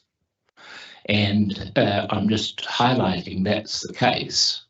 And that applies to the SNA. It also applies to the SAL. That people are not thinking about how people will respond. I mean, as this was mentioned, I said to Joe, my partner, I said, well, probably the rational thing for us to do is to hire a bulldozer. But we don't want to do that. Yeah. I guess. But I do have a longer term view that the tops of these flat tops, which is it's steep roof, these flat tops, 5 kilometres from this office, because I Googled to find out how far it was, 5 kilometres from this office, if Wellington gets its mojo back, is going to be needed for housing. And you shouldn't lock it up. It will be beautiful. There will be reserves behind, reserves in the gully, reserves in front of it. But there is scope there for 300-400 houses. It's not going to happen in my time, but as a community, we should not be going through, in my opinion, through processes that are going to make catering for the housing needs of future generations. We've already made essentially the city, as one of my colleagues at the Institute of Economic Research said, there are no cleaners live in Wellington. And the joke was that the cost is too high. He said you can watch the motorway at 3 in the morning and see the cleaners. When I first arrived here 20 years ago, since then it's got a lot worse. Okay, thank you. Questions, thank you. Sorry, I don't have any questions, thank you. It's very clear what you're saying. Thank you very much. Well, thank you for the opportunity. Appreciate hearing from you, and look forward to the SNA. Indeed. As I say, if the goalposts ever finally stop moving. Yeah, I think you're more likely to want to proceed rather than wait. I've dealt with politicians all my life, never rely on them. Yes. It seems to me like the sort of thing you put on a tombstone. Don't rely on a politician. What's that? But it seems to me the sort of thing you put on a tombstone. Don't rely on a politician. It's a lesson you should learn in your 20s. Yes, indeed.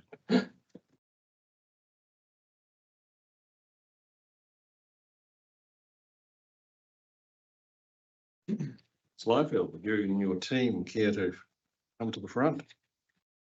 Thank you, Commissioner.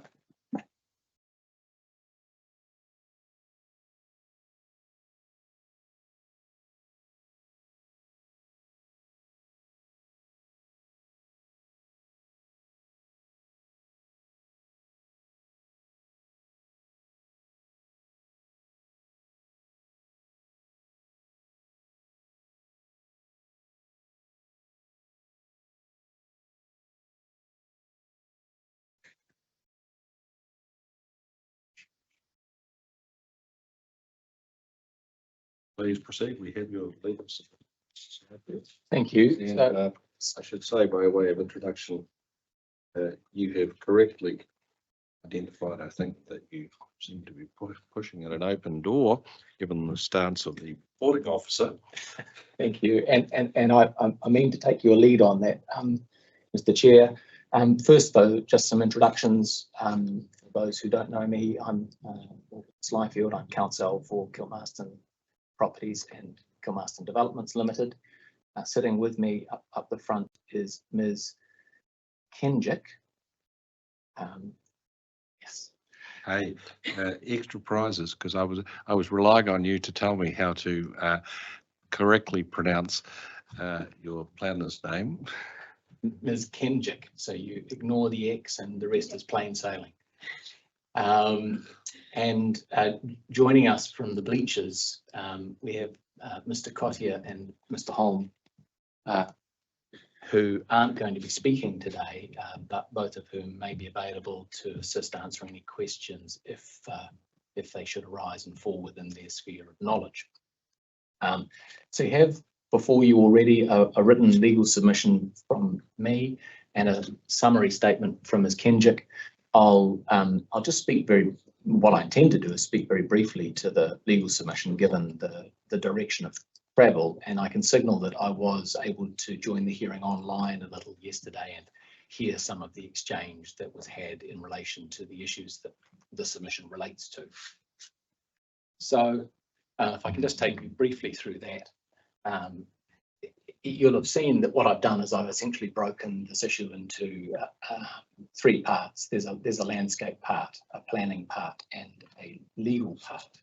And to be perfectly clear, my submission to you is that in some respects, it doesn't really matter where you land on the landscape or the planning part, because the legal part is determinative of what the outcome needs to be, at least as far as Kilmarston's land goes. But I will just briefly take you through the landscape and planning parts. Essentially, what I've said in the landscape submission is that this process, this SAL that's proposed over the Kilmarston land, began its life as a result of a Boffa-Miskell assessment, and that Boffa-Miskell assessment is by its nature high level, and I would put it that it lacks the degree of granular analysis to justify the boundary of the SAL being aligned where it is shown now on the lower boundary of Kilmarston's block of land. Then, in addition to the Boffa-Miskell assessment, you have, of course, Mr. Anstey's expert landscape evidence, and we acknowledge his expertise in that area. But as I've said in my written submissions, there are at least some factors that Mr. Anstey points to that in my submission are of questionable weight in terms of justifying the SAL in a landscape basis. And in particular, those relate to the reliance that he places on the presence of vegetation on the land. I've drawn your attention to the fact that there is a certificate of compliance in existence held by the landowner that enables all of the vegetation to be removed. And the other important factor that I think he puts some weight on from his perspective is a soil stabilisation property that the vegetation provides, which I've submitted is not a purpose for which SALs are there to serve. And I've also mentioned there in passing, but I don't think I need to dwell on it, that there are regional consents in place with Kilmarston also for the land disturbance, earthworks and gully crossings to enable land development to proceed. So if I sum all that up, and I'm taking you really here to paragraph 15 of those submissions, Kilmarston's position based on all of those factors is that there is not a sound evidential basis in a landscape assessment sense for imposing the SAL specifically over this part that Kilmarston is seeking to have it uplifted from. Turning next to the planning side of things, I won't dwell on that because Ms. Kenjic will take you through that to the degree that that's necessary. Suffice to say that she has assessed the relevant provisions of the RPS, the MPSUD and Part 2 of the Act, and essentially concludes that those provisions all support the MRZ's zoning, which is now, of course, operative as a result of Council's decisions following earlier recommendations by the hearings panel, and that the SAL overlay would be, in a planning sense, inconsistent with the MRZ zoning. Which brings me to the legal matter. And I don't think I need to go through this in a particularly pedestrian way either. I think it's been canvassed already that the SAL overlay introduces a degree of restraint over and above medium density residential standards. And that in order for that to have been done validly, the SAL would have to have been promulgated using the specific process that the Act provides for qualifying matters. And as Ms. Van Haren-Giles has said to you, and I agree with her, that process simply hasn't been followed. You don't have the assessment before you that would enable you to treat it as a qualifying matter. In relation to Kilmarston's land, that puts you in the position where you clearly have scope to, on the back of Kilmarston's submission, to uplift the SAL from the, not from the entirety of the land, I stress, but from that part of it that has been shown. And there's I found the maps at the back of Ms. Van Haren-Giles' supplementary statement very useful, and she's got one that on its own shows the Kilmarston block and another block lower down on the Nio Western Hills that is subject to the same issue. But it is effectively that bright orange area that we're talking about uplifting the SAL from.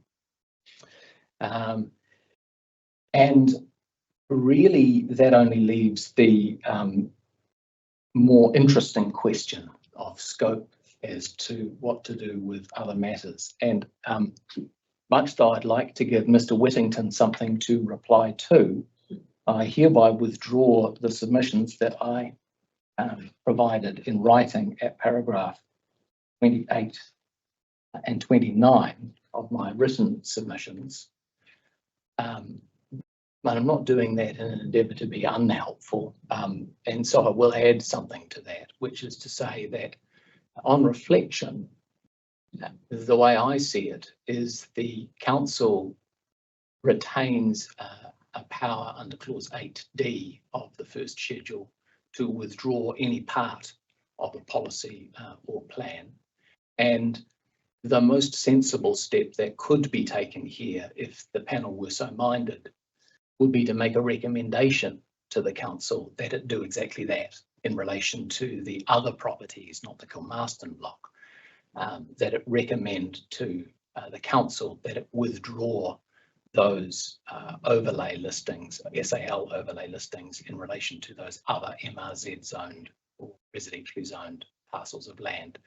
And of course, at that stage, it's beyond this panel's control what the council does with that, but in my submission, that would be a sensible step in the right direction to reflect the information that you have before you and perhaps signal a pathway that the council might take in addressing that issue.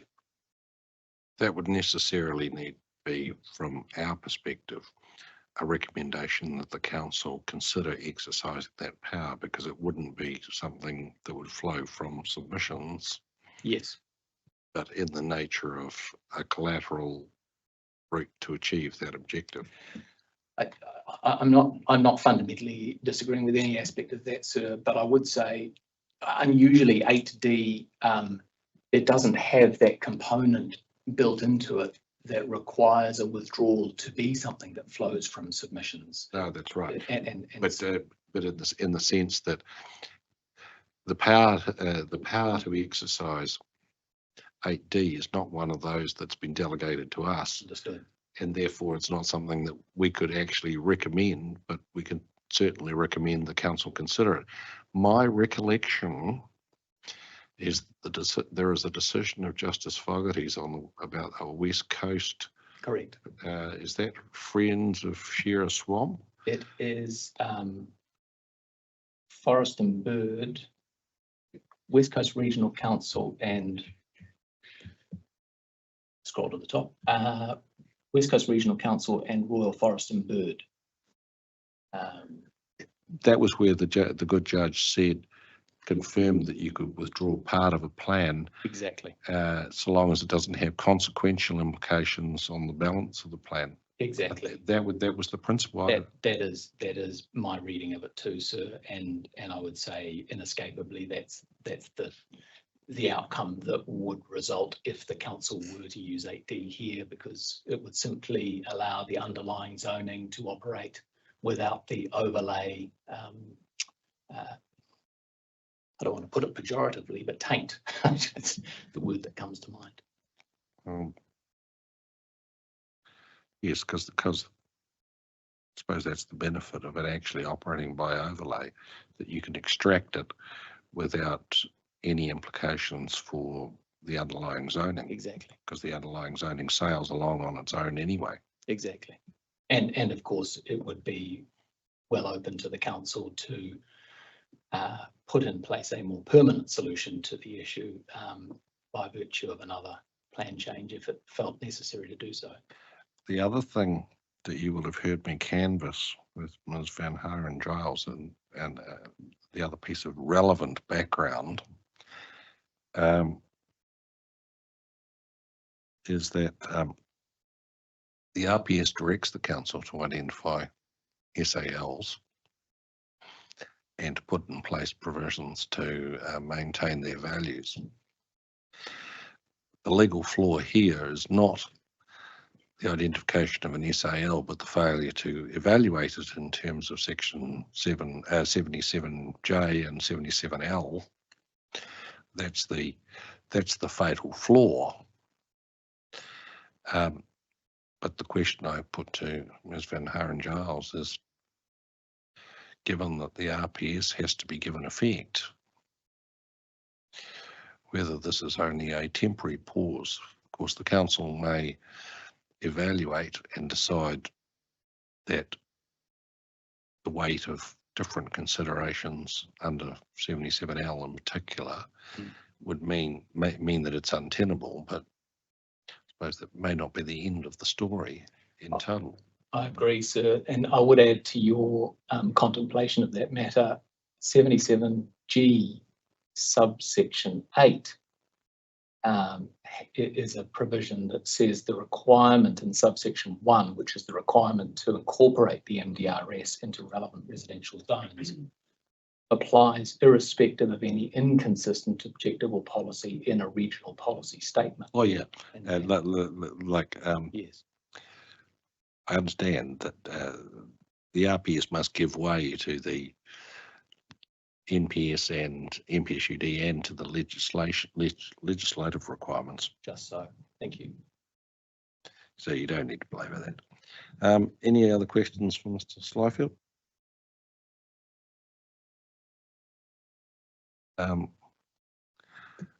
Well, in light of that, I don't want to steal your thunder, Ms.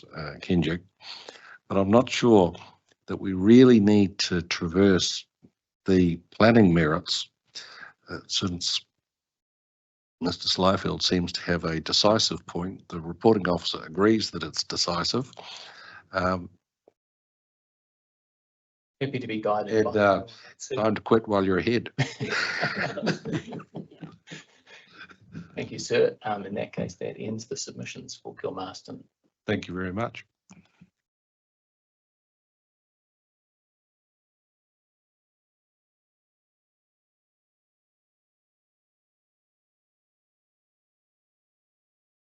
We still have Mr. Foster to come, but he won't be available for a little while, so we'll adjourn and resume as soon as Mr. Foster appears virtually.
We'll resume the hearing. We have Mr. Foster to join us. Hopefully you can hear me, Mr. Foster. I can, Mr. Robertson. Well, welcome to this happy gathering. What would you like to tell us? Look, thank you, and thank you for allowing this to be done by Zoom. And I know you've had other people who've done it by Zoom as well. Normally, I'd have loved to come in and join you, but can't do it this time. Look, thank you very much for the opportunity of making yet another submission, and doing so because this bit, the ridgelines, hilltops, special amenity landscapes, etc., has not been heard at the same time as the open space hearings. But many of the issues are the same ones, and they relate to each other because, and you will have access, I presume, to all the open space hearings, even though the commissioners are not entirely the same for each hearing. We'll just check that. That will be the case. We'll rely on our colleagues who are sharing, crossing streams to keep us up with the play. Yeah, no, beautiful. Thank you. So in short, my request is to first of all maintain the ridgelines and hilltops. There are one or two areas where I've asked, along with a number of other submitters, to add to the areas which are covered by the ridgelines and hilltops. And in each case where we've asked for an addition, it is areas that were subject to ridgelines and hilltops in the operative district plan. And have been, for one reason or other, left out, and I'll come to those, the specifics, shortly. And also to support the new innovations of the which are in the proposed plan of the special amenity landscapes and outstanding landscapes. The key point I want to make is that the importance of hilltops, ridgelines to Wellington's look, feel, its landscapes, its ecology is really, really critical. I can't stress that highly enough. We talk about Wellington as a city of hills and harbour, and it is hills and harbour. It is not one or other, it is both, and they both work together, and they are part of the city that we know, we love. And it has not come easy to protect those hills, because if I go back to the time when I started out on council, we didn't have ridgelines and hilltops protections. Many of the areas which are now part of areas like our outer green belt were privately owned, and some of them were subject to development aspirations. And over time, the council has both zoned and acquired a large amount of that land, and that has ended up becoming what is now an almost, but not quite coherent, complete and coherent outer green belt. And we've got a couple of the pieces which are not yet in council's land ownership in front of us today. The process to deliver the ridgelines and hilltops overlay, when it started, we did it, and I'm pretty sure it was Boffamiskell who did it. It was what was called an intervisibility study. So they basically divided the entire city up, and this was done in, I think, about 2008, 2009, something or other around that sort of time. It was, they took the entire city, divided it up into small square blocks, and then assessed how visible each individual point was from how many blocks, what level of population, etc. Those areas were visible from. And the ones which were the most visible were all sort of linked together, knitted together, and became the ridgelines and hilltops area. So basically it was which are the areas which are particularly highly visible from various different areas. There was always an argument about some of the rural areas which were only visible from other rural areas, but the areas which are visible from the city as a whole are the ones which really are sitting in front of you at the moment as the important ridgelines and hilltops of the city. The council at the time, put that into the district plan, and the intention was to avoid construction on those ridgelines and hilltops unless it was absolutely necessary. And I do stress unless it was absolutely necessary. So that it could be that you might have to do something on them, but if you didn't have to, it was preferable that you avoided doing so. There's been a few houses in one or two in some of the rural areas. I particularly think around Long Gully to the south of the wind turbine area, where there've been houses built on ridgeline in rural areas. Not a desirable outcome, and could have been avoided, but that's happened. But this really is about protecting the ridgelines and hilltops that we've got still undeveloped, or only slightly developed. As I said, I support the retention of all the proposed ridgelines and hilltops. And I've got to say, I think that the rules as they are in the proposed plan are weaker than the rules in the operative plan, but that's something I leave you to give consideration to. I noticed that you've heard from a number of submitters in areas that I'm particularly interested in, so I'll just walk through a few quick ones. Matt Wells and others, I think you've covered that in the ISPP process as part of the residential area. You had, this is the small area which is at the top of Mount Victoria, which has been in the operative plan. It is ridgelines and hilltops. It's also open space. It includes the transmission tower and the little castle building. It's referred to in the town belt management plan as an important site. Well, it's not town belt, it's an important site to the town belt. And I know that going back a year or so, when we had that part of the hearings, it became apparent that the council's planning staff hadn't actually talked to the council's park staff about the importance of this particular site. When they did have that conversation at some encouragement, they came to you with the recommendation to rezone it back to, or to zone it back to open space rather than residential, and to retain the ridgelines and hilltops. And I would encourage you to agree with that advice in respect of the ridgelines and hilltops. So it stays ridgelines and hilltops as it is in the operative plan. Second one I wanted to highlight was Parkvale Road Limited, or Parkvale Farm Limited, which again was covered in the open space hearings. I think we've got an agreement there that there is a part of it which is being bought by the council. There is a part which everybody I think has agreed to immediately off the top of Parkvale Road, which can be zoned residential. And then the discussion really is about exactly where the ridgelines and hilltops boundary fits, and the ridgelines and hilltops aligned, I think, probably best to the rural residential zone. In other words, that the residential area is not zoned, is not covered by the ridgelines and hilltops. The open space / rural areas are covered by the ridgelines and hilltops. And I know, having talked to John Thompson, that if you can find an agreement around what areas are not visible to the wider Karori Valley, then I think you'll find I'll be happy, he'll be happy, and I think everybody else in Karori will be happy as well. So I'm sure that you can find the line that works there by observation and by getting some expert advice on that.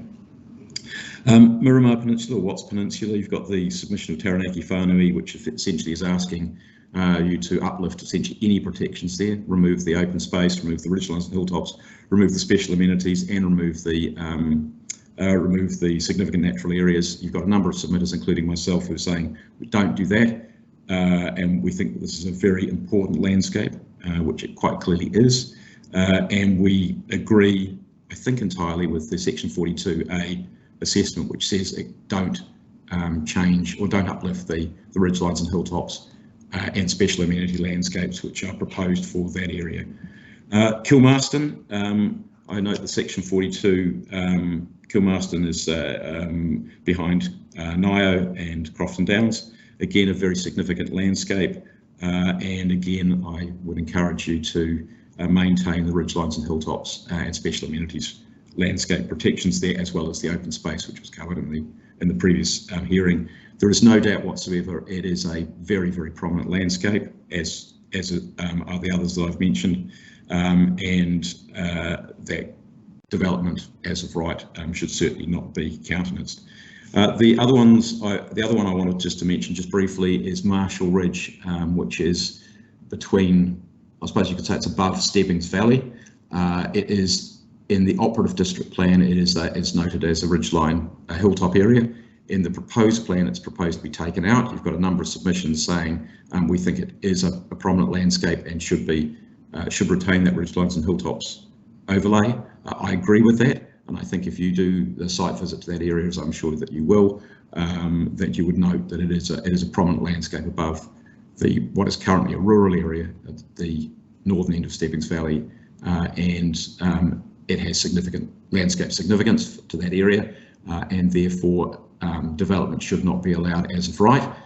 Council's had a look with the developer over quite some period of time, with the Calendars who own the land which is proposed to be developed below that, over quite some number of years. There's always been proposed that Marshall Ridge, the summit of Marshall Ridge, stay clear of development. There was a thought about putting a road over it. That doesn't appear to be particularly viable, and really then it comes down to how far away from the ridgeline development is kept. In other words, how big a ridgeline area you keep. To me, it's got to be a reasonable distance that so you can actually legibly see it as a ridgeline, not just houses going right up to the ridgeline, but not quite touching it. So I think with that, Mr. Chair, I'll finish, and I'm happy to answer any questions, and just wish you well in your deliberations, and thank you again for the great work you're doing, because I know that you have, and I said this to the previous in the open space hearings, you're doing a great job. You're listening carefully. I appreciate it. I know a lot of other submitters appreciate it. It's I just might say it's a shame that some of the council don't. Thank you, Foster.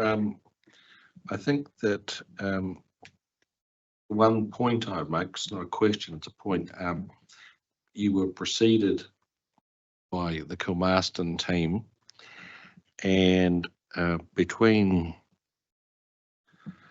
their planner, then the reporting officer, and then their lawyer, it's been identified there is a technical hitch with the SAL insofar as it extends over the now operative medium residential density, because it hasn't been assessed as a qualifying matter as is required by section 77J and 77L. And this is something of a fatal flaw. At least no one's come up with an answer yet. I suppose the message is, if you think that we should retain the SAL over that Kilmarston land, we need an answer to that legal flaw, because otherwise it's going to go.